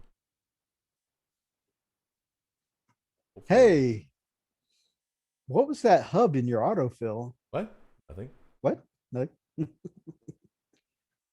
Let's see. I'm trying to find, because so some of the Night Watch, and there are basically hunters, there are vampire hunters in this game, which I found was actually really freaking cool. And you have to either get through it or fight them or whatever. There you go. Kind of like these guys here, but they have the hunters. And it's just such a cool. Now I want to play the damn game again. That's just a cool bit, man. You know, one of the reasons I love this stuff is because it has that, like, I keep mentioning a Bloodborne kind of atmosphere, right? Yeah. And not gonna lie, I worked from 8 a.m. yesterday till about 9:30 at night, and I was so stressed after work. I just sat down and grinded through the first couple levels and killed a whole bunch of, feral zombie kind of guys for about an hour. After killing about an hour's worth of zombies, I was like, ready to relax. Yeah, it's cool. Yeah, see, here's some of the hunters. Here's some more of some of the hunters. I mean, it's just a cool game. And I just like everything else. I started out and I'm like, So, anyway. I saw a tab open for Hobby Shop and the Lumberyard. Freak, you got some splendid to do. Wood. Don't check his browser history. Wood. See the wood here. Nothing to see here.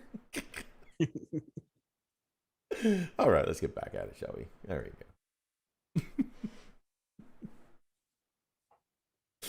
go. So yeah, some brilliant models. Absolutely, I like it, dude. I really did. Yeah, I'm just. who are those beast snaggagits anyway? The Beast Snaggers. I am so hyped for the Beast Snaggers. Here we go. Oh, we go, mate. Dude, anybody who's been watching the channel for a while knows that my favorite kind of unit in this game, regardless of what faction they are, is cavalry units. Mm-hmm. And so for orcs to be getting a cavalry unit, I am so hyped. Admittedly, I've seen a lot of people say they're not a big fan of the aesthetic because the squigs look like hogs, and they're like, cavalry hogs are not as cool as, you know, a regular face squig would be. But you know, it's a cavalry. It's a mount. It's cool. Yeah, and I'm not hating on it. I still think it looks cool. Yeah, I agree. Yeah, I love that they have like rocket powered spears. You know, just it seems zany enough for an orc to use, and also that's like the kind of like crazy concoction of a weapon you might see in Bloodborne as well. So, you know, I'm here for it. I'm definitely down with that. It's going to be pretty awesome, I think. And so yeah, you know, I love orcs. I love cavalry units. I'm definitely going to need some of these in my army.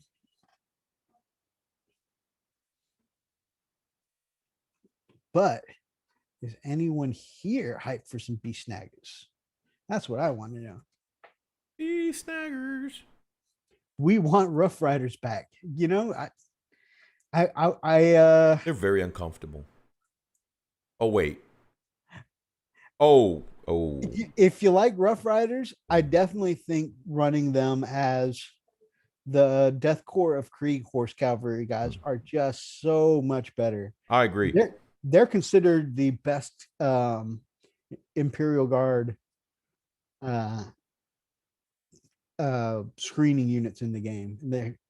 You can take, I think it's ridiculous if you take like a full, you know, rule of 3 set of them, you can get something like 20 horses on the table. Mythos, I'm looking through my emails because there was an announcement, and it was a Space Wolf model that was coming out, that they had redone, and I cannot find it and I meant to write it down, and I forgot. It was a well-known Wolf Lord. Dang it! I don't know. Maybe somebody in chat might have caught on to that. Wolf Lord coming out. Yeah. Hang on. Gosh, dog it! I cannot believe I might have deleted that. Yeah, and I wanted to talk about it, and I wanted to send it to you, but I got super busy at work, and I don't think I've seen anything like that. Yeah, I came into my email, and I got kind of stoked. It's like, oh, that looks pretty cool. Blackmane? Yeah, Blackmane. Like Ragnar Blackmane? Yes, Ragnar. Yes, him. The guy who came out with Prophecy of the Wolf last year? Yes. Well, I don't know if that was something that, I'm telling you, it came into my email, and I wasn't sure what it was about. So let me pull it up on my own, because I thought it was pretty cool, because I came out by himself. Okay.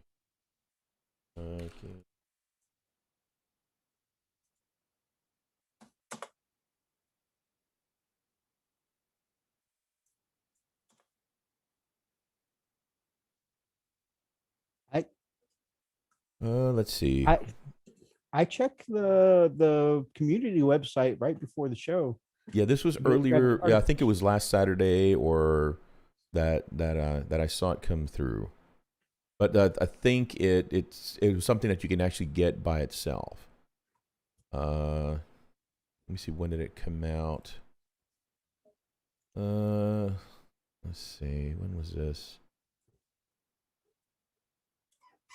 Yeah, this is the model here, and he's going for $40 right now. But like I said, I did get that, and I thought that was really cool. Let me see if I can pull it up here. I'm very curious. Yeah, hang on. Games Dash Workshop.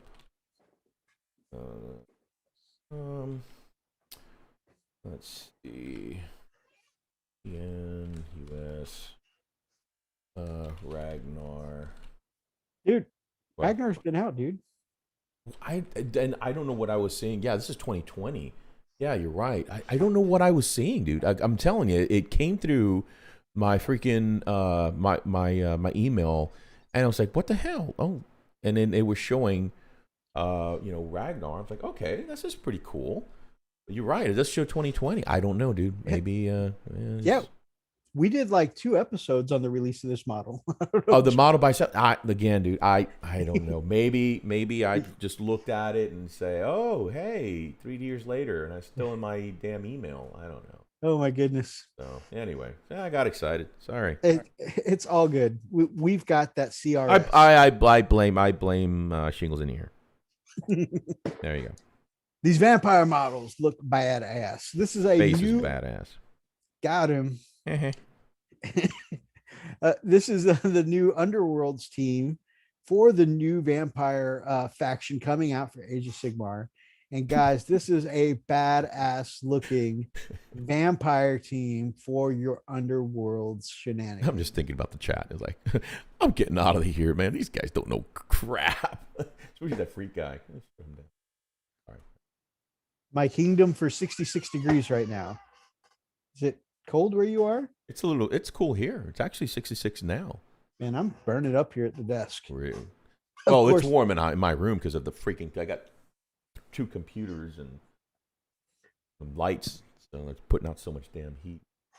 All of the ladies in my life are anemic, so I basically live sweating. Yeah, see, that's the issue because the wife she likes it at 72. I need it at 68 here. But these are really cool vamps, dude. And again, I think the red they've painted on this really pops. Absolutely. I think that just kind of makes them just, hey. Oni is getting these tomorrow. Oh, damn.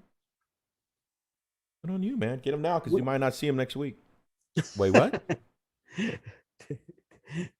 Anyways, yeah, I don't even have anyone to play Underworlds with, but this is something I'd like to paint up. I'll play with you. So you're down to learn some Underworlds? I'm down to worm. Let me slow down because I am going to say something stupid. I am down to learn to play AOS. Yeah. This right here kind of gets me right into it. So, I still believe that there's some AOS models out there that we can get. So I'm actually considering it. So I've been talking to Oni. It's just that some of their starter boxes are kind of, there's a little more than what I want to pay right now. I've got so many things going on, but I'm slowly gonna. I really would like to, slowly start a collection, man. And who knows? I really would like to learn to play. Hey, Steve says he's already got a lot of war bands for Underworld, so we can all learn to play together. Heck yeah, man. And I still, because like just before COVID hit, Oni and I were going to try and get together and learn our first game of AOS together. Very nice. And then, the world blew up. And so I really want to play Underworlds with him for sure. And you, of course. But also, like, I really want to get that game of AOS down and use the Stormcat. Definitely. Rob says we can play with him as well. Nice. Yeah. All I see are custom Inquisitors or followers for my 40K Necromancer army I recently started. A 40K Necromancer army. That sounds really cool. That's different. That does sound pretty unique. I like it. That'd be cool. Mm-hmm. Was that everything else? Or...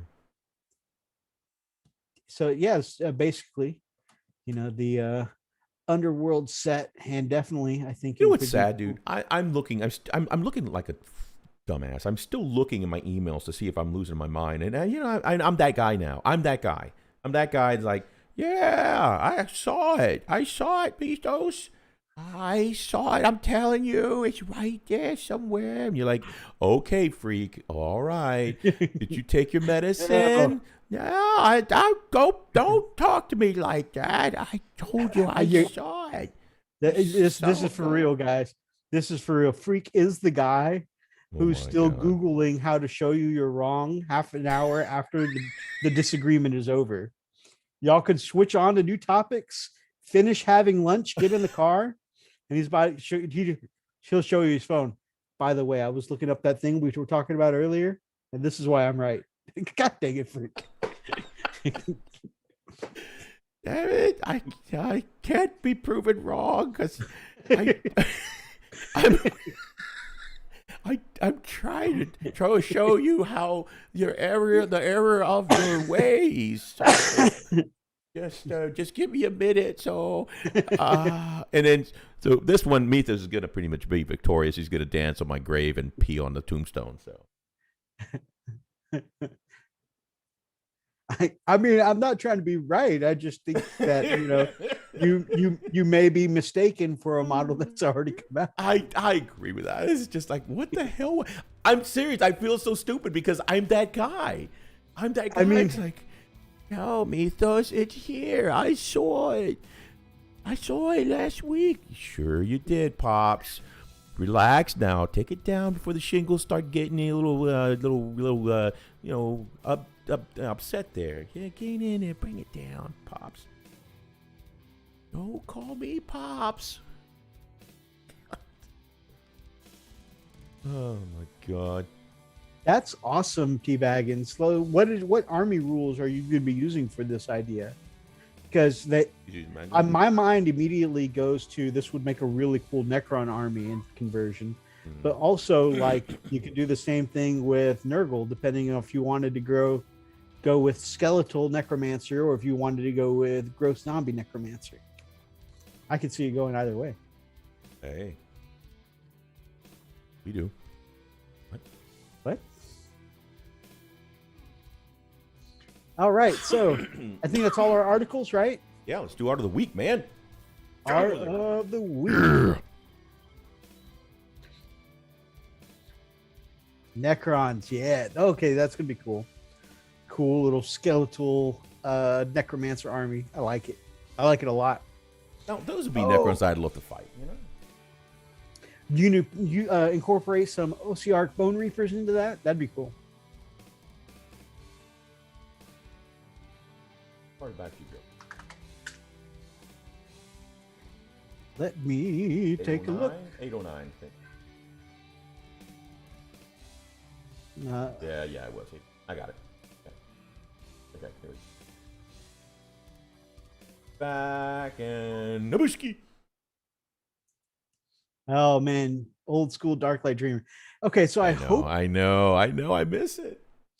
Now I hope the artist that posted this up is the right person to give credit to.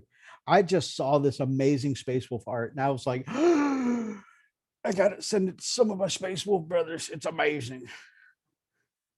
Well, he posted on this. He says that Space Wolves are one of my favorite chapters. For the next post, maybe I'll make a giveaway. What do you think about a portrait on a Space Marine of your election armor? That would be cool. That would be, wouldn't it? Imagine a full-size poster on this. Holy heck. Grumpy Guy Gaming, what is up? Welcome to Grumpy Guy Gaming. Oh, my God. There you just, yeah. I had to do it.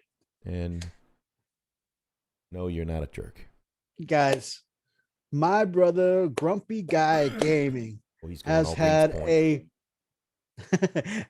a rough time of things for the last couple of weeks. And man, he could use some of the hobby power of positivity. Wait, so guys, he got shingle in the ear too? He's had some stuff, man. I don't want to go into his business too much. But yeah, I don't want to go into his business too much, but I would like everybody send him some of that hobby power of positivity. I'm doing it now. Grumpy Guy Gaming, hit that subscribe button, hit that bell button. And you know what? This is an idea I stole from Spud. So I steal so many ideas from Spud. He's going to like hit me with copyright or something one day. No, he'll just throw a model at you that he does. It's aimed for Timmy, but now it's aimed for Timmy, but Grumpy Guy Gaming, Bloodborne. All right, guys. We're going to try a little experiment, guys. And we are going to do a comment bomb, guys. So, boom. I want everybody to click on that, go over to Grumpy's video that I've linked there, this specific video, and tell him what is up, beautiful Grumpy. Okay. Doing it Leave now. him a message. Doing it.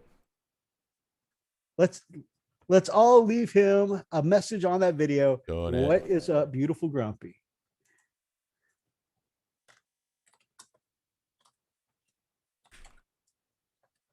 Boom. Sending some of that hobby power of positivity.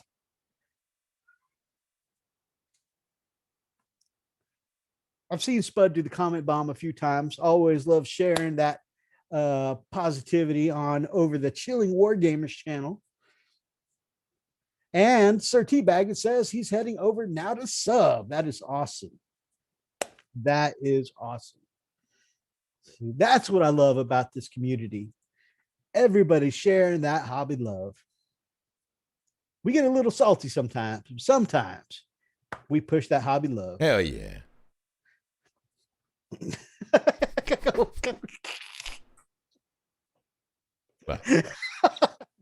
I just saw your comment. No, you didn't.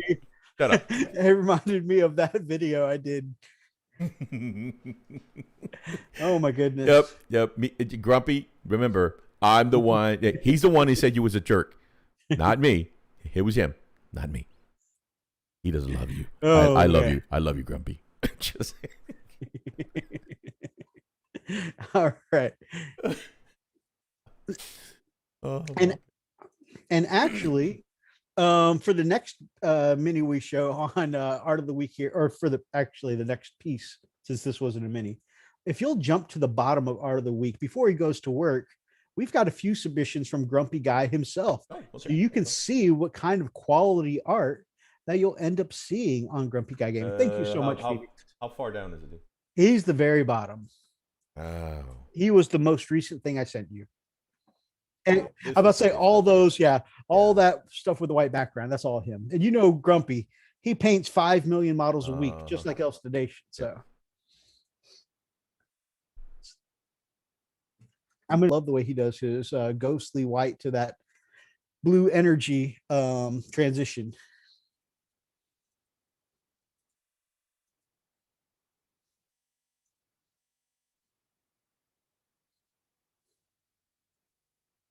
That is so cool. Oh my god. I don't know why, but have you ever seen Fiddler on the Roof? Yes. Okay. Remember the dream that he concocted? Yes, Frumacera. Yeah. Frumacera. Yes, this is what it kind of reminds me. It's like, oh, it's so creepy.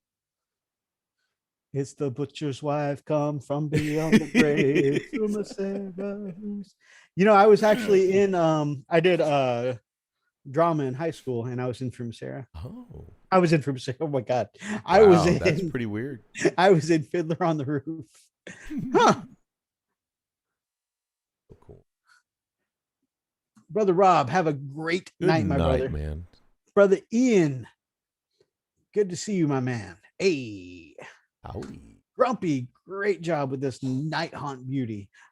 Oh my gosh. I love the flowing hair from underneath the veil too. The Phoenix is my favorite thing in this batch that they painted. Sick AF. Oh my gosh. Okay, I no longer can do lava bases. So my brother, Darklight, the Phoenix has always been like one of the things he felt like represents him. He's had, Phoenix artwork around him all of his life because he loves Phoenixes. And when I saw this, it's such an amazingly done Phoenix. I immediately had to text this over to my brother and show him, dude, look at this. He has definitely captured the feel of a Phoenix. Like, dude, look at the OSL, the glow underneath, like the edge of the wing, each layer of the wings. That is sick. Like, honestly, I want to find a bird for him to paint now so I can commission a Phoenix. Oh man. Like Grumpy, do this for me. Grumpy, do it. Oh my gosh. This is incredible. Like, this one model makes it worth having a high elf army right now. Yeah, but I call BS because his ass would be on fire right now. Like, oh my god, yeah, this is such a great ride, but it hurts. Magic, just like in Pokemon, you don't get burned up by your fire Pokemon. Oh, okay. Oh Dude, that man. is so epic looking. Although, I don't know if that's a dude or a chick on that Firebird, but if it's a dude, man, he's got some sweaty balls right Oh now. man. Oh yeah. Oh yeah, yeah. Anyways, Be like, you know. that halberd's pretty cool too. Oh yeah, It's dude. funny because that's extremely, when you stop and look at it, it's an extremely well painted elf. But you Ah, yeah. can't look at the elf because the Firebird is so amazing. It takes honestly, like it's like, hey, dude, he stole his show. You know, Yep. definitely outstaged him. Definitely outstaged him. I think he's got a picture with like the whole army together too. And all I can look at is how good that Firebird is. The entire army is brilliant. Phoenix says it all right. Holy Mother and her squirrel disciples, I feel like I should be able to feel the heat from it. You ain't lying. Hell yeah. Damn. Damn. What do you mean Pokemon is just Ash's coma dream? Oh no.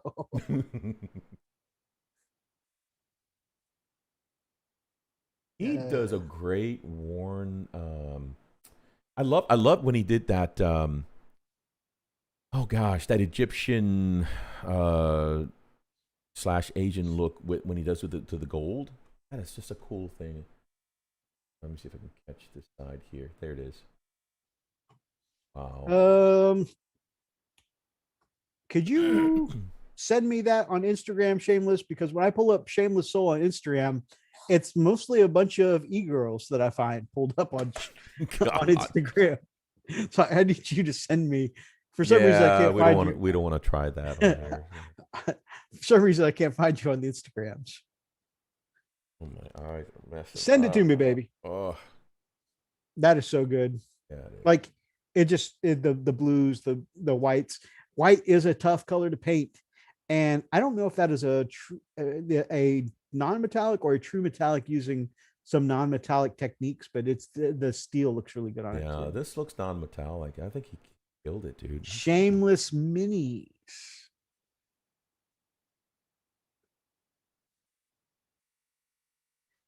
And yeah, non-metallic. How long did it take you to paint these, Grumpy? Is he still on? I really would like to know. I mean, it looks like he see, I bet Grumpy can nail the 5-minute challenge. He'll probably painted all these in 5 minutes. Well, you still got some people to tag in the Orkin 5-minute challenge. In fact, you could issue your challenge now before you put out the video. I already did. Oh, okay. I didn't realize you'd already recorded the shout out. Yeah, but I'm gonna dub over it though, because I'm sitting there spitting. Are you sure? I think some people like seeing you salt, man. I don't know, man. It was pretty bad, dude. It really was. I don't want to do that, honestly. See, right? I mean, one thing is salt. The other one is like, man, screw this, man, screw all this. To hell with this, and this is so dumb, and I don't want to do that. I don't want to do that. Oh yeah, we were talking earlier about its entertaining level of salt. Exactly. Too far. Yeah, you know what? I mean, I don't want to do that. And like I said, I'm gonna dub over it, and you know, it won't be me pissing vinegar. And so, anyway, I don't see. No, Grumpy went back to. I think he goes to work in the morning. So, I really would love to know how long it took him to paint these. These are great. Mythos, you were looking at your search history. I'm not gonna lie to you. That's definitely there in my Instagram search history. I mean, what is definitely hard for White is definitely hard for Hasbro, since they can't seem to tell the difference between bone and eggshell and white. Brock the War Boss. Why paint when you can make cocktails? Oh man, I love your response to the 5-minute challenge, Brack. He made well, I'm not going to spoil it. Just take that highly encrypted message that Brax got there and watch his 5-minute orc challenge. It's great. It's brilliant. Maybe that's what I should have done. I should have just drank my tail off and then, See, to really rack in the views, freak, post the edited, and then the unedited with reaction commentary over. You know what? I might do that. I was like, okay, I want to. First of all, I warn you, there's a lot of salt and just really total No, I don't know, dude. It was really bad. I have to send it to you so you can see it because it was bad, dude. Okay, this is so good, man. Look at this. Again, he has really gotten good at the non-metallic, man. Yes. And I love how the handles of these are so wood-like. He's holding wood. Hey. Also, I love how like there's a variety in the shade and textures of the blue cloth. Yes. Like if you look at the one right up front there's a vibrant blue cloth. Yes. But like the guys who've got the cape more over their shoulder, it's a more shadowed and darker blue. They're unique. They're not all the same. I love it. Not cookie cutter. You know what I mean? Yep. When I paint a unit, I paint them cookie cutter. Yeah. Hey, I know where they belong. This unit is together, guys. We see them together. Yeah, but you can breed them as together. I wasn't confused to begin with. But yeah, these guys go together. Yeah, dude, this is. I can't tell if Freak doesn't know the more he mentions it, the more we want to see it, or if he's doing it on purpose to build the hype. I'm telling you, man, people like your salt. Again, I love how vibrant the blue plumes on here stand out. And then the more muted colors of the armor look great standing against that earthy base. He knows how to use shades really well and not overdo it. Oh yeah. You know what I mean? You know how Kenny likes to say he's not a light scientist. I think Grumpy's got the science down, man. Yeah, I think he is a scientist, Grumpy. Yeah. I'm for some reason just combining those two in one sentence has my mind just thinking of Grumpy Guy Gaming with the Kenny Boucher sideburns saying I am not a light scientist. Oh my God. Sorry. And I'm not Dracula either. All right, let's talk about this, Mythos. I've been lisping so bad with my stupid mouth. Freak, I didn't do non-metallic metal on the high elves. This is just silver with a blue wash. Are you kidding me? It looks so good. This is not what happens when I put a wash over metallics for sure. No, it looks like I'm sorry. When I do mine, it looks like a 3-year-old hit it with a crayon. I'm so ashamed. Grumpy, you're insane, man. How long did it take you to do this? To these? Because I know you do a lot of batch painting. I'm telling you, he's borderlining Elston, man. No, I want to see him and Elston do a head-to-head. Oh hell yeah, dude! Could you imagine? Could you imagine like a cage match between him and Elston Nation? It would be a hell of a cage match. That would be a hell of a cage match. I would so buy a ticket to see that. And you guys know, again, I mentioned this earlier, Cavalry are some of my favorite units in any game, any faction. These look amazing. Could you imagine? I want some high elves now. On one side, we got the amazing Grumpy Guy Gaming, who is the master of non-oil. And on the other corner, we've got Elstonation, the amazing 2-minute and paints 20,000 armies in a blink of an eye. We're gonna have a cage match tonight. Ding, ding, ding, ding. Yeah, baby. It would be a hell of a match to see. I would pay. I'd pay to see and that. It would have to be like over time, like seeing clips, because Elstonation style is long hours in the early mornings, right? Right. And so we'd have to see like a time lapse of a month's worth of work, or maybe even a week's worth of work, just see how they both do over the time. I want trash talk. I want each one, and I think it'd be hilarious, Elston with his strong UK accent, and then Grumpy with his, that would be great, dude. They're both such nice guys, though. They are. They're gonna have to step it up. They're gonna have to say things. I can't even imagine them trash talking. Oh, absolutely. Oh, could you imagine? I think I will crush you. And then you went more Dracula. I think I went Drago from Rocky. I'm sorry, like the Russian. That's I must break you. You know. Who would support such a match? Well, the Frosted Fist Hobby Shop, of course. Absolutely. With additional entertainment and drinks. That's right. Yeah, we already kind of support midget. Yeah, midget fighting. What? Where is? We haven't seen him in a while. Zane. For the tabletop level. Oh yeah, he said these high elves are his. He's a commission painter, a very, very extremely amazing. And he said, as much as I am oogling over this, he said this is his lowest tier of commission service. Kidding me? This is his lowest. Oh, he's like, God. I could do more. Okay, ladies and gentlemen, we have just found some brush burning material. And if you would just please take your brushes, collect them from your tables and your hobby desks, and put them on the floor, and immediately pour lots and lots and lots of lighter fluid and begin to burn. 2 to 4 hours per unit. Dude, I barely finish. No, I can't even finish one dude in 2 hours, let alone doing a full squad in 2 to 4 hours. How many we got? 2, 4, 6, 8, 10? Is 10 guys in a unit? Looks like a 10-man unit, yeah.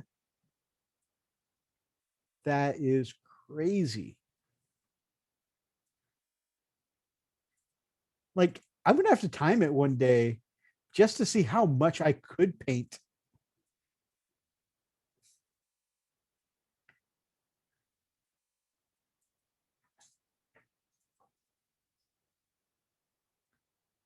Kidding me. You're kidding me. You're kidding me.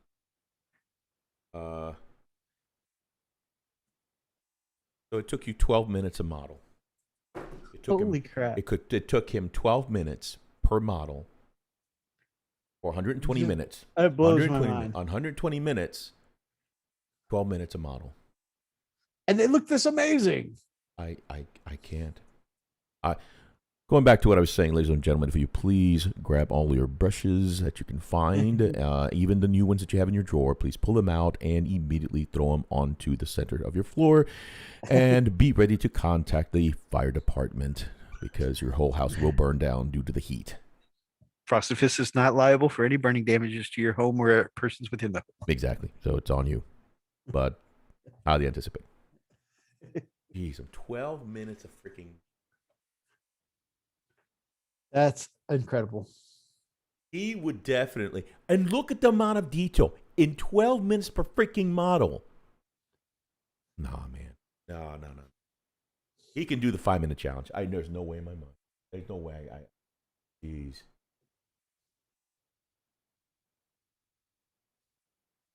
I mean, he said 2 to 4 hours. I got to give him that. But see, even if in the low end, 2 hours, that's 120 minutes, man. That's 12 minutes a model. Shit, I couldn't paint them that well if you gave me 2 weeks. No. Shit, let alone 2 hours. No. I'll start getting bored. I'm like, okay, you know what? I just won't do anything right now. This is great. This is beautiful terrain, man. You know what else he said? Huh? Contrast paints. Oh, I can't stand you, Grumpy. Oh, my God. Would you have believed any of that was contrast paints? No, I don't. Hold on. Let me go back to this.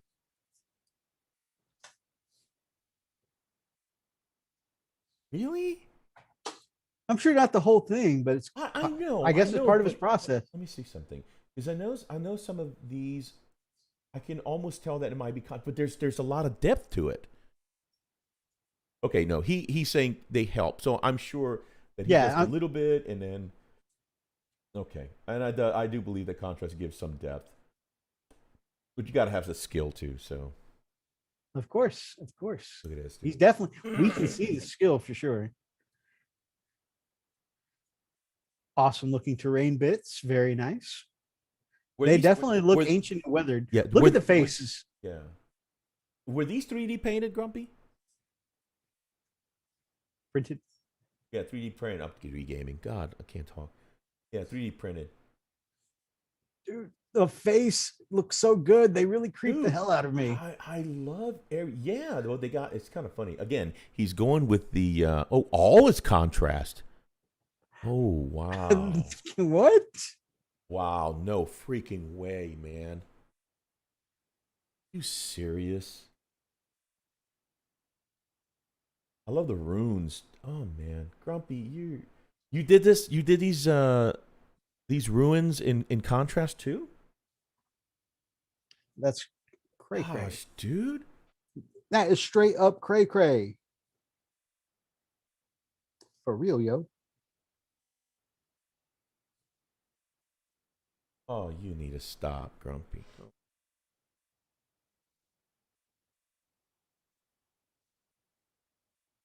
This is insane. That is the coolest griffin I've seen. Each individual like feather is just That griffin looks awesome. It strangely reminds me of some of the birds in Harry Potter. yeah. He says yes. The unit fillers were 3D printed. Okay, you can find the files on Thingiverse. Okay, that cool. is so dang cool, dude. You made him look amazing. I am so impressed. Incredible. Really good detail. You must have a hell of a printer. You'd be good at tweaking your settings and all that. So impressed, man. And I only picked up because I've had a printer and I know what to look for. But that is incredible. By the way, this griffin, man, is sick. Yeah, the griffin definitely looks awesome. Man, incredible. Really, really. I mean, just stunning work, man. All right, I'm gonna take it to the top so we can go through these because we got a lot of stuff we're going through here. Here we go. This is by Come the Wolf Time. Come the Wolf Times. This was submitted by Brother Meeks. Clap them cheeks. The ruins were airbrush, dry brush, and an oil wash. Very nice. Very nice. Gee, man. This looks great. You know what? It makes me want to really paint up one of these. It's a predator. The predator. Okay. I you thought has one. I know I do, but it's a. Shut up! I can't stand you right now. Here we go again. I love to paint one of these, and what is this? It's a predator, pops. I don't you tell me what I have and what I don't, you little bastard. The chipping on this is awesome, and Yeah, I love they did the a great glow job. from the headlights. Yeah, the little cell action. Very nice. Yeah, absolutely stunning work. What do I see here? Another one to it. Oh, there's a little frontal action there. Very nice. And yes, they drilled out the barrels. The barrels. Yeah, this is interesting. So, I've never really thought about this combination. Typically, I'll go all as or Canis. Well, Yeah, that's another thing. I'm not used to seeing this combination either. Yeah, I'm used to either seeing 4 las or the auto cannon with the heavy bolters. Yeah, there you go. Predators are fun to paint for sure. Yeah, I think the next predator that I get, Meath, I want to do that. I want to do I want to get one for my Space Wolves. Oh, nice. Yeah, I'm really liking the Space Wolf things. Oh my gosh, this is ridiculous. So, Angel Giraldes. This is truly one of the best in the world. I mean, no. Angel Giraldes is, or I butchered it. You said it the right way, but this name is known across painting competitions around the world. Truly one of the best in the entire world. Yeah. I love some of the extra details, like like an actual fair skinned person, the redness around the knee, the shadow inside the kind of clawed hand. He painted freckles on her chest. Look closely. Huh. I hadn't noticed that. Freaking painted freckles. He's a redhead.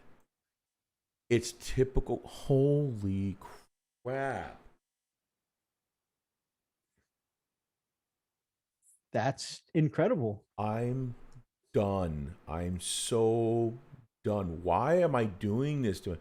Now, Look at to be fair, again, this is the one of the best in the world, grief. and this isn't a mini. This is a larger scale. Really? How? What's this? Do you know? You'll see one of the pictures. Okay. The intensity of the eyes. Yeah, it's phenomenal. Absolutely phenomenal. Oh my gosh!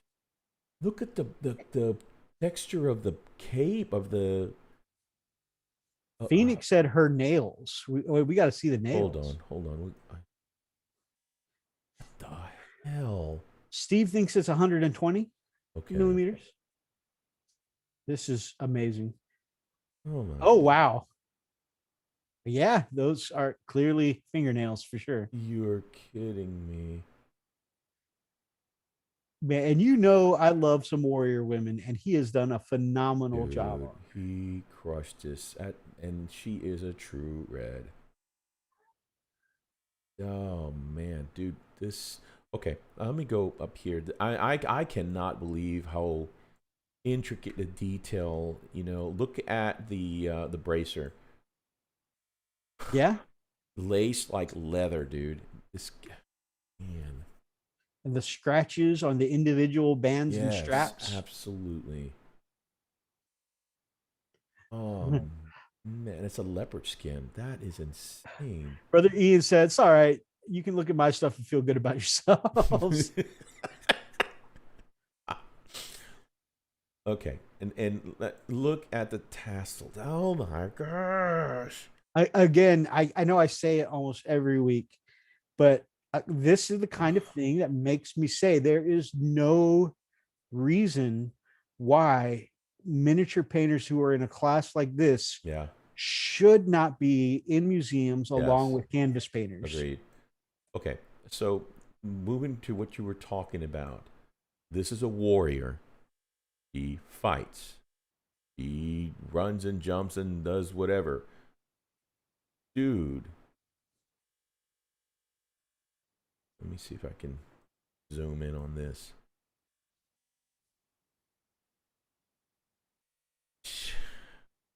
Unbelievable. Looks like real freaking skin. He's got the translucency of the skin itself. And I love this cape. The richness in the red of the cape is amazing. Oh man.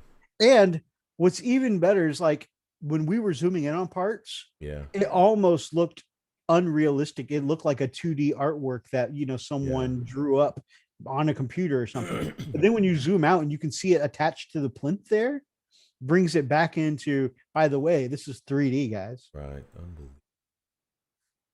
Oh, wow. Oh, cool. There you have it. Okay, so we've got a reference here. So, Steve says he did offer classes, but that was before the Fire Nation. The COVID started. So there you go. There's a Primaris Marine for scale. There's a scale right there. The Primaris Marine is about the size of one boob. Yep, pretty much. And I know that's what he's staring at right now. What? Okay. We call him Little Mythos. All right, move on.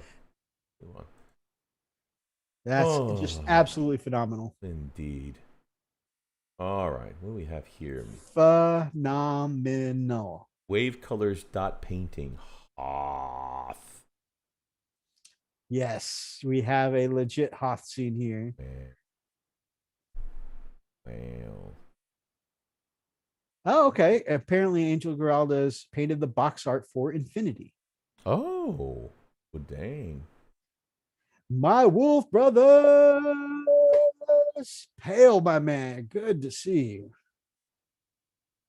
Good to see you. Incredible. This is the side view. Very nice, rich orange. And I love that the lighting is so on point. The top parts of the orange are nice and bright. It's a nice darker brown, rich brown underneath. Excellent OSL work on that saber, man. I was about to say, and the reason Kami sent it is the what is it called? The subtle glow from the lightsaber is perfect without being overpowering. Yep. So here's the thing. He this is past my skill set, because what he did was if you look at the variance of the lighting, kind of shows that this device, this light source, varies each time, and man, it shows that it's got that fuzz look, you know. Absolutely. Absolutely. And one thing I've seen is it seems to be difficult to get painting a lightsaber right. We've seen a lot of the Star Wars miniatures, Right.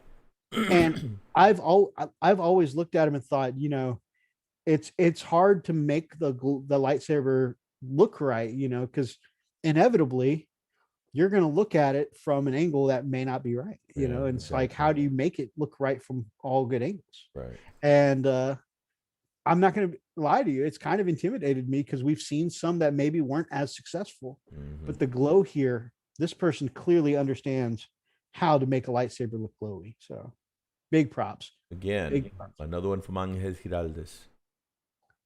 Oh yeah, we've gotten quite a few submissions of his work, and I can see why. This is they're a all comic.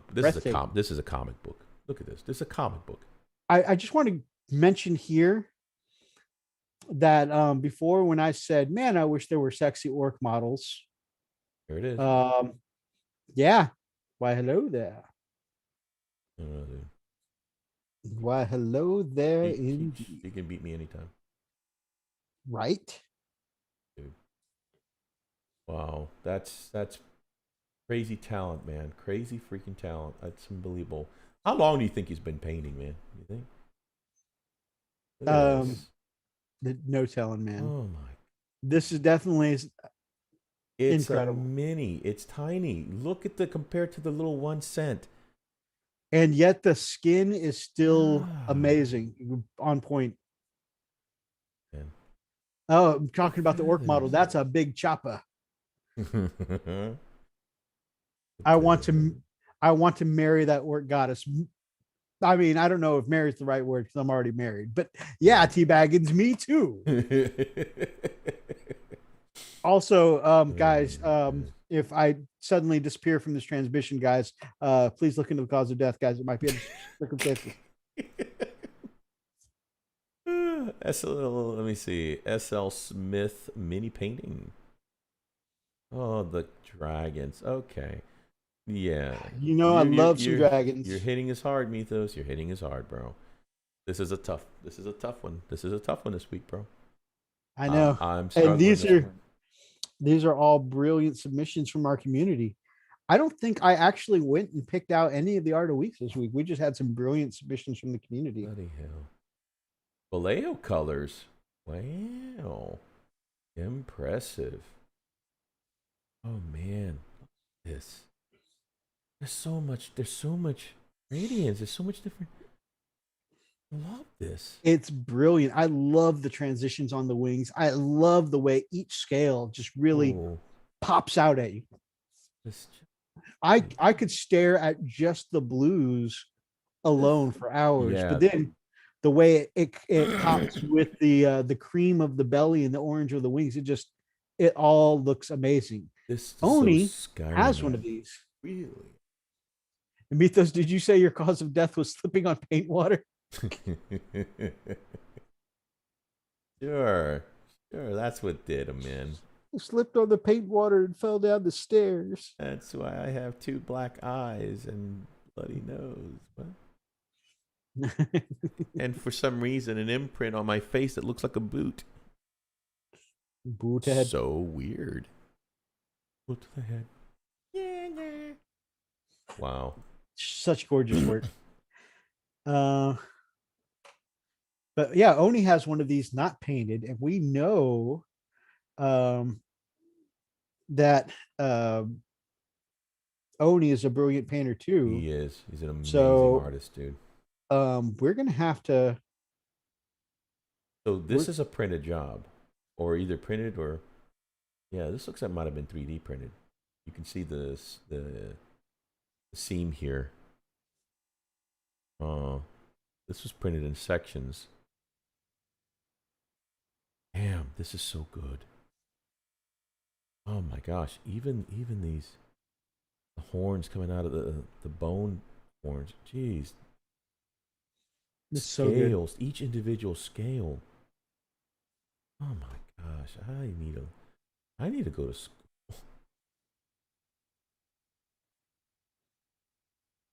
Why the hell do I do this to me? Why do I let Mythos do this to me?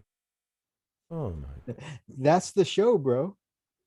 We Oh, see all this amazing art and then we destroy ourselves emotionally. there you go. I mean, It's the masochist, isn't it? It's just something about it. use this as inspiration and motivation. That's what I meant. Steve says he actually beat me in one of the monthly paint contests for that Patreon. Damn, dude. Wow. Great paint job, but also sweet ass models. A lot of dragons are a bit samey. This one has character. I have seen that. I think when you do see a lot, they do come across, kind of the same. But this one, you're right. The sculpt is brilliant. In addition to the work that they've put Absolutely. Into it. Yeah, absolutely, dude. Oh, so this is awesome. And I mean, not that we're trying to rub salt in the wound, but I mean, the fact that, Oni is in a paint competition and with this guy and got beat. I mean, if you're going to lose to somebody, this is who you're going to lose to. Definitely. I'm gonna tell you. So Oni is a professional painter, dude. He has an art degree actually. Well, I mean, yeah, we definitely, the dude crushes, man. Dude freaking crushes. I've seen some of his latest work that he's doing, dude. He's just crushing. I mean, we saw his award-winning Mephiston. Oh my gosh. Richard Smith, Chilling Network legend. Legend. Good to see you. Good morning. Quite an early morning for you and the Kaiser, my man, and Dave. Yeah, don't need sleep. Again, we hate when y'all don't get to sleep, right? But we love when y'all join us. Absolutely. Oni's like, I wasn't mad. I saw it, and I saw, I'm done. I feel you, brother. Look at that, dude. Can you imagine you enter a paint competition and then you see Kenny Boucher show up and like, is he judging? And he turns in his he turns in his submission piece, and you're just like slowly pulling yours off the table. Oh my gosh. You mentioned that Oni's a professional painter, and he said, as an eBayer, I find the term pro painted very mixed. That's true. That's true. Freak and I were discussing some rhinos that I brought pro painted on eBay the other day. Oh my god. Okay. Yeah, that's very true, Kaiser. Yeah, very true. It's quite relative, isn't it? So oh my god. So knowing that, he's a strict Space Wolves man, but our brother Meeks knows I love some Space Asians, and holy hell, he sent me this post. Got a gas for Wargames. Oh. I don't know where these bits come from, but I am here for it. Dude. This is amazing. Are these Kabuki? No, these aren't. Dude, these are Oni. Oh, those are so cool, dude. Look at the claws, dude. What the? And those claws fit the White Scars color scheme very well. What are these models? Are these Inceptors? No, those are just veterans. Oh, veterans. Okay. Well, the reason why is because they look like they're on jetpacks. Well, you can take jump packs on your veterans. In fact, the Space Wolf veterans I was showing you earlier, they're jump pack veterans. Okay, yeah. And it's funny, for my White Scars and for my Space Wolves, I've gone with the twin claws just because they look cool, and I'm very rule of cool. But this is considered one of the strongest builds you can do for your veterans right now, is to go Storm Shield and claws, because they're getting those re-wounds to roll for free. They've got a great AP, and of course, like I said, you re-roll everything to wound, and then on top of that, the White Scars and the Space Wolves can both get an extra point of damage in the assault phase. With Space Wolves, it'd be with the frost weapons, and then with the White Scars, it's in the assault phase. So like Storm Shield and Claws are considered one of the ways to go right now. And this guy's both doing some badass rule of cool conversions, but also like this is a really strongly built unit here. Pop goes the monkey. Don't tell him I sent you. I know we tell him, oh yeah, Pop goes the monkey. Man, we love your work. By the way, brother Ian sent us. Yeah, shameless soul. You know him? All of a sudden we start getting charged double and triple. Those shields would look good on your white scars, man. Yeah, I think I'm gonna pick some up. Yeah. I definitely want to pick some up now. They look so good. I think you've got a good call there, Kaiser. If I get some of those shields for my white scars, though, I will not be mentioning Brother Shameless's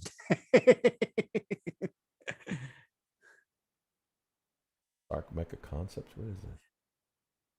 Painting? This is a painting, right?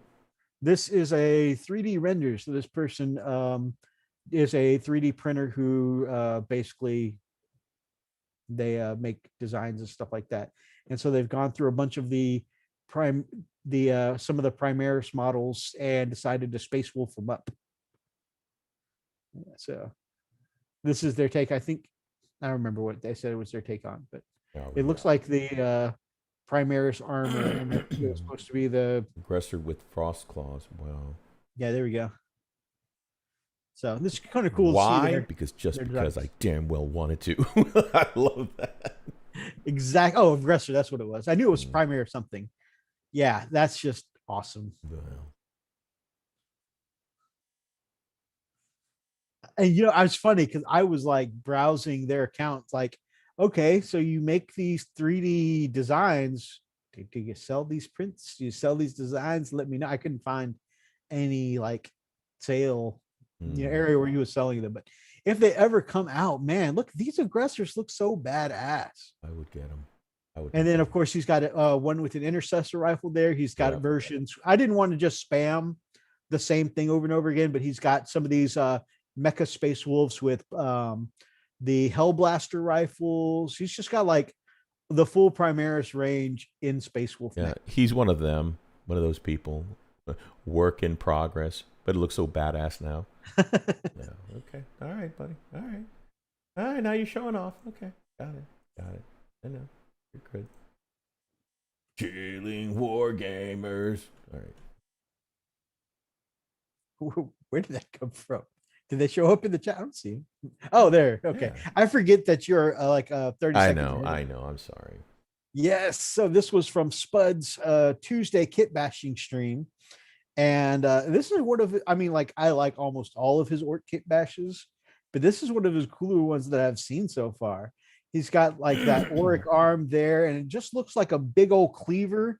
He calls him the Butcher, and I can kind of see like the Butcher just did some cleaving and pulled out a head. Anyways, happy freaking Friday, X Gear Commander. Hi. But yeah, this is an extremely cool kit bash. Spud, by the way, on the Chilling Wargamers channel, does a kit bash stream every Tuesday. And here in the US, it's in the afternoon. Subscribe and hit the bell button for Chilling Wargamers, so that way you know exactly when it goes off. And yeah, it's really awesome.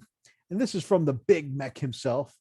And yeah, he finished up his Gazgul, and his Gazgul looks amazing. Man. Mythos, you should do a combo of Oriental and Space Wolf and do an Okami chapter with the ferocity and calmness, with shrines and honor god, with katana and axes. Nice. If I didn't have one of each army already, that would be a brilliant idea. But I have a separate army for each of them. No, what the hell? Oh, that is right. Big Mech's Gaz looks so good. Yeah, I think his Gaz's skin tone is the contrast stuff too. Shameless minis, baby. There we go. There's some shameless. Man, I love that. It almost looks like tendons, like muscle tendons. Yeah, I really like that striped kind of effect going on there. Very cool looking. Really looks like open tissue muscle tendons. That's so weird. I didn't think of that at the time. It looks cool though. It really seems to add like a cool little texture Is this a to a Chaos smooth surface. Knight? I imagine. I think Yeah, Chaos Knight. Yeah, this was it. Work on a Chaos Knight. I was about to say, I think that's when we talked to him, he was doing chaos. Yeah, dude, that would be. Ah, That's a hell of a concept. you called it, man. He said, yeah, it's exposed. Yeah, dude, that is really cool. Holy crap, to pull that off? Man, seeing you do the exposed muscle paint job really reminds me of Attack on Titan. Anybody who watches anime, that's the vibe I'm getting, is some serious Attack on Titan stuff. Dude, that is so cool. What? I was looking at butts. Well, I let me look here. All right, we're looking at butts. You're not drunk, are you? I'm just. I mean, not that I you know, not that I have anything against that. I'm just. I don't know how I can. I mean, I would have been down for that when we were looking at that orc goddess earlier. Yeah, this is some cheeks that are kind of far apart, though. I'm gonna have to. Let's take a look at this guy. Oh man, I see where you're going with this, dude. This is pretty cool.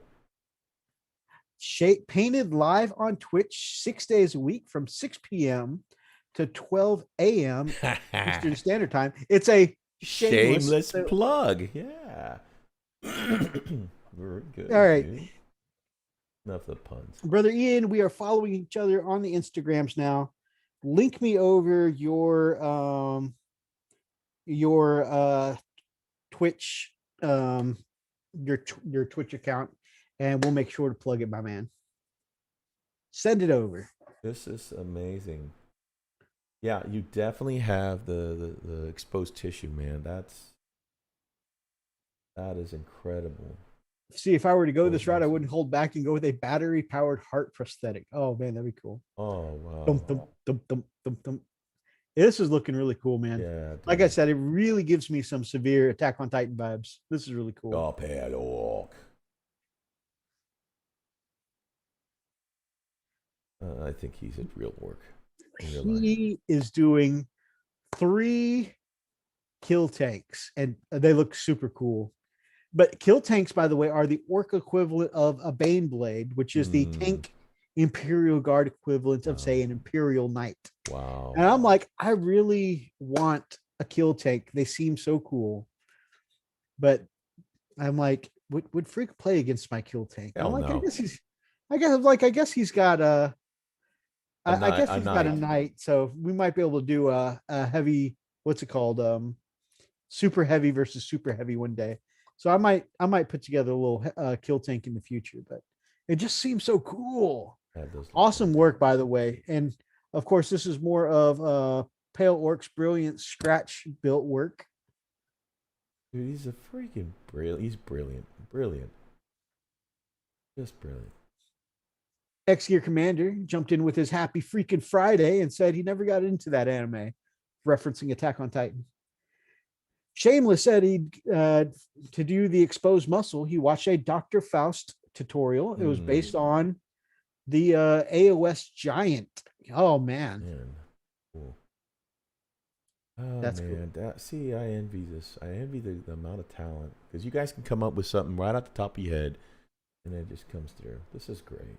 Yeah, I mean, and freaking tastic, guys. I gotta give it to you.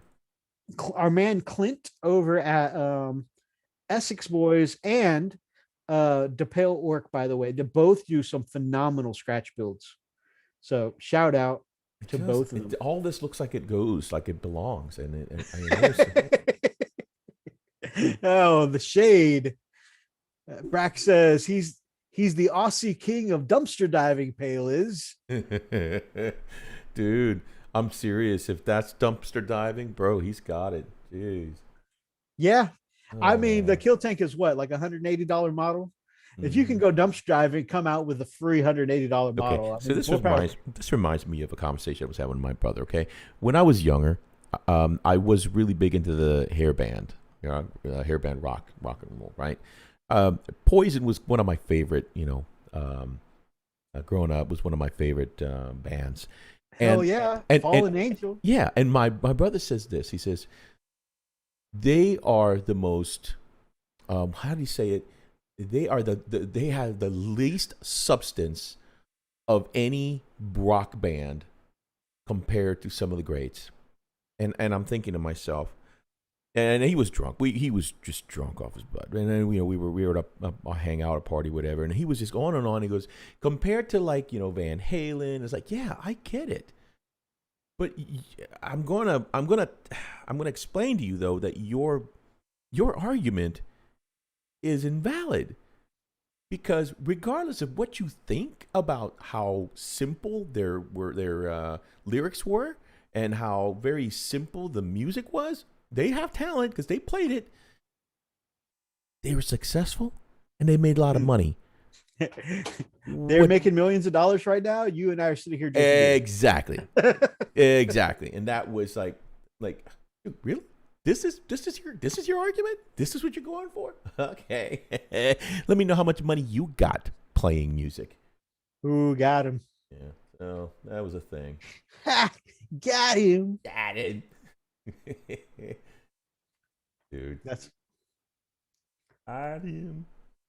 Dude, once again, just extremely brilliant scratch build from Pale Orc. This looks so cool. And it's cool because you see a variety of bodies. Like this one is a rhino body, but you can tell it's been heavily orked up, right? That's amazing, dude. And man, the amount of rivets on this thing and extra panels, that is some serious commitment. He said, did you use real wire to do this? This looks like might be real wire, just kind of maybe glued or soldered, or I don't know. That looks really good, man. Oh man. Apparently, if you were to order 3 kill tanks from Forge World, he says saves almost $1,000. Holy crap. That's incredible, dude. And man, probably won't snap off when you first open the package, huh? Oops, what did I say that? Wow. No, keep it positive, freak. Okay. Light, tight, and bright, baby. Light, tight, and bright. Is that everything? Everything. Wow. Yeah, I think, that's everything. That is all of our art of the week. Perfect timing. We're around 11. Great stuff, man. I definitely want to put together, and this is why I said I want to put together a kill tank. Definitely not going to go the Forge World route because, gosh, that's a hefty price tag. Right. So, shameless. Sure. I recently had a 3-hour debate over what is hair metal. He said sober. And I was sober. Nah, man. I enjoyed the 80s hair metal band. I liked all of them. I was, one of my favorites is Queensryche. Gosh, incredible. And I like them for the artistic their artistic scale is incredible. But compare that to Poison, I like them both. They're great. They're absolutely great. I enjoy it. Remember Whitesnake? First came out.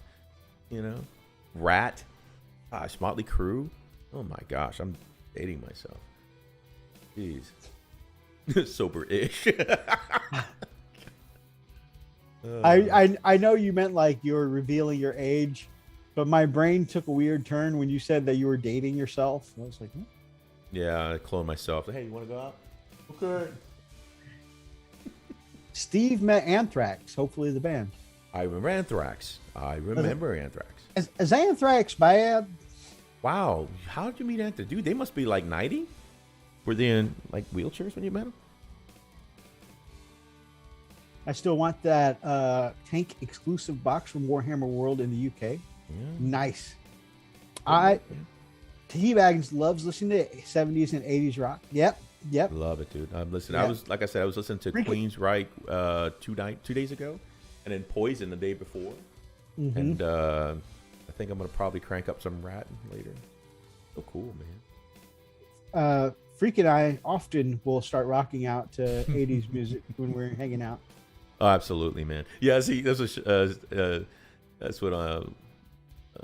Shameless says. He's like, see, I said Queensryche was hair metal, and he was like, I said, yes, let me tell you how it was. So I remember in 91, was it 91? No, it was a little earlier. When the Justice for All tour came out for Motley Crue, or for Metallica. I was about to say. Yeah, they had an opener, and their opener was Queensryche. They opened for Metallica for that tour, and it was fantastic. Singer has multi octaves that he can sing. He can sing from a baritone to a high soprano, and the artistic license that he takes when he does his production, dude. Mindcrime, one of my favorite albums, bar none. Just saying. Anyway, enough of that.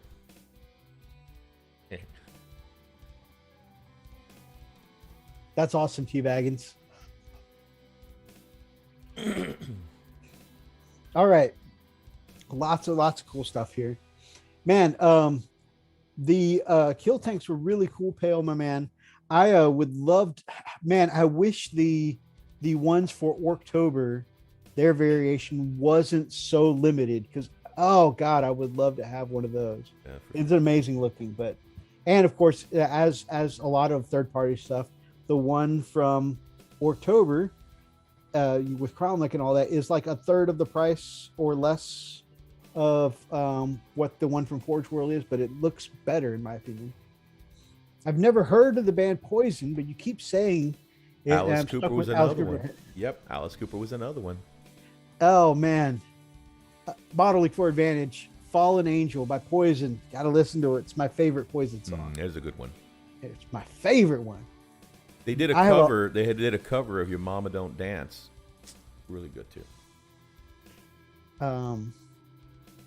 Raz and I used to jam out to that song all the time. I'm talking about like from the time we were small. We were still in one-piece pajamas rocking out to Fallen Angel.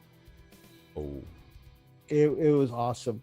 Back before there was any video recording. I'm talking like there was no video recording at the time. We were recording ourselves in little cassette tapes, you know, with the boom box. Yes, a big boom box that was like 35 pounds and had a handle. Raz and I were recording ourselves in our pajamas, singing to Fallen Angel. I think around that same time we were actually gigging at a junior high dance. We were playing that song, and we were actually playing a lot of the Poison songs in the gig at a school dance, junior high school dance. Oh wow! Oh my gosh! There's definitely a gap.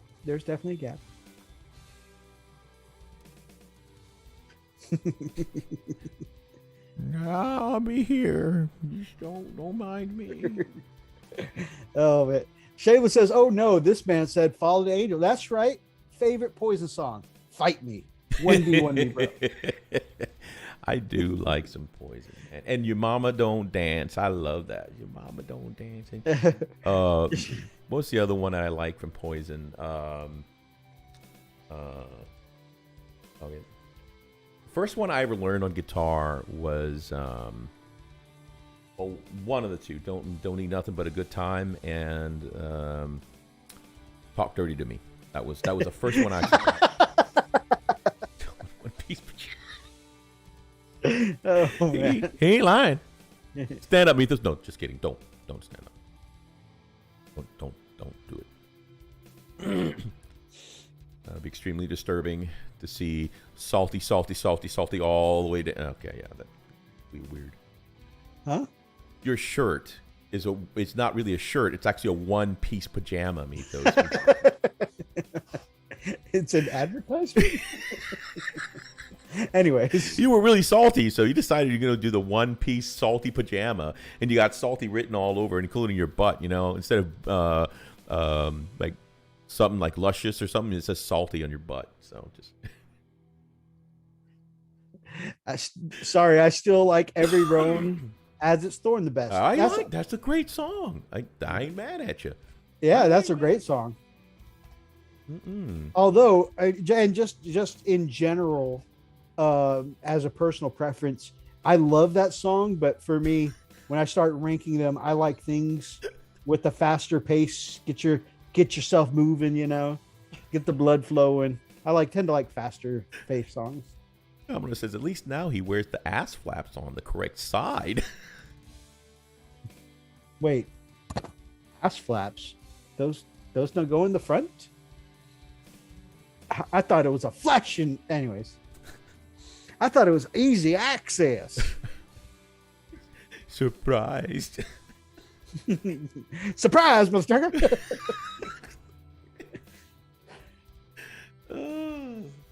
Yeah, we were banned from Chippendales for a month after he did that. Terrible. Horrible.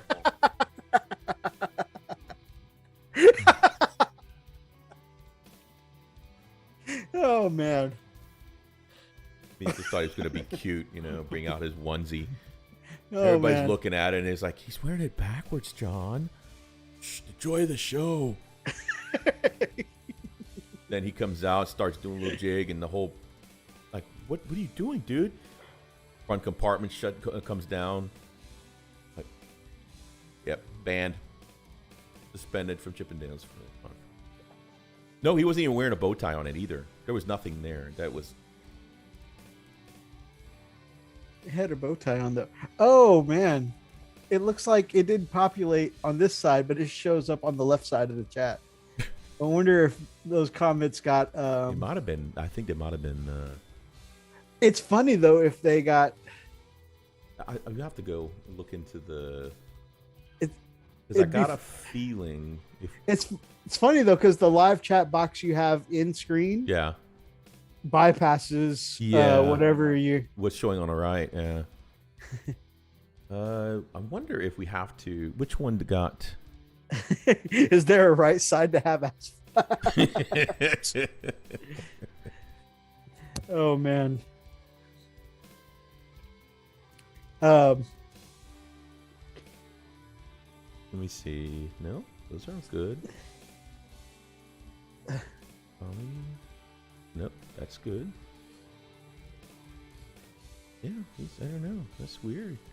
Anyway. Teabaggin said a one-piece salty pajama with the front flap and a dong warmer that looked like a salt shaker. No. If it advertises for the hobby shop, it's got to be modeled instead of after a salt shaker, after a bottle of Flow Improver. I agree. Totally agree. Oh, man. Have you heard the story of the Woody Poo worker who got fired on his first day? Oh, man. This is getting bad. Oh, man. It was a lot of fun tonight, man. I really enjoyed the show, dude. This is definitely a laugh. Oh, man. We got a little laugh. We got a little salt. We got a little creepy. We got some brush burning material. Yeah.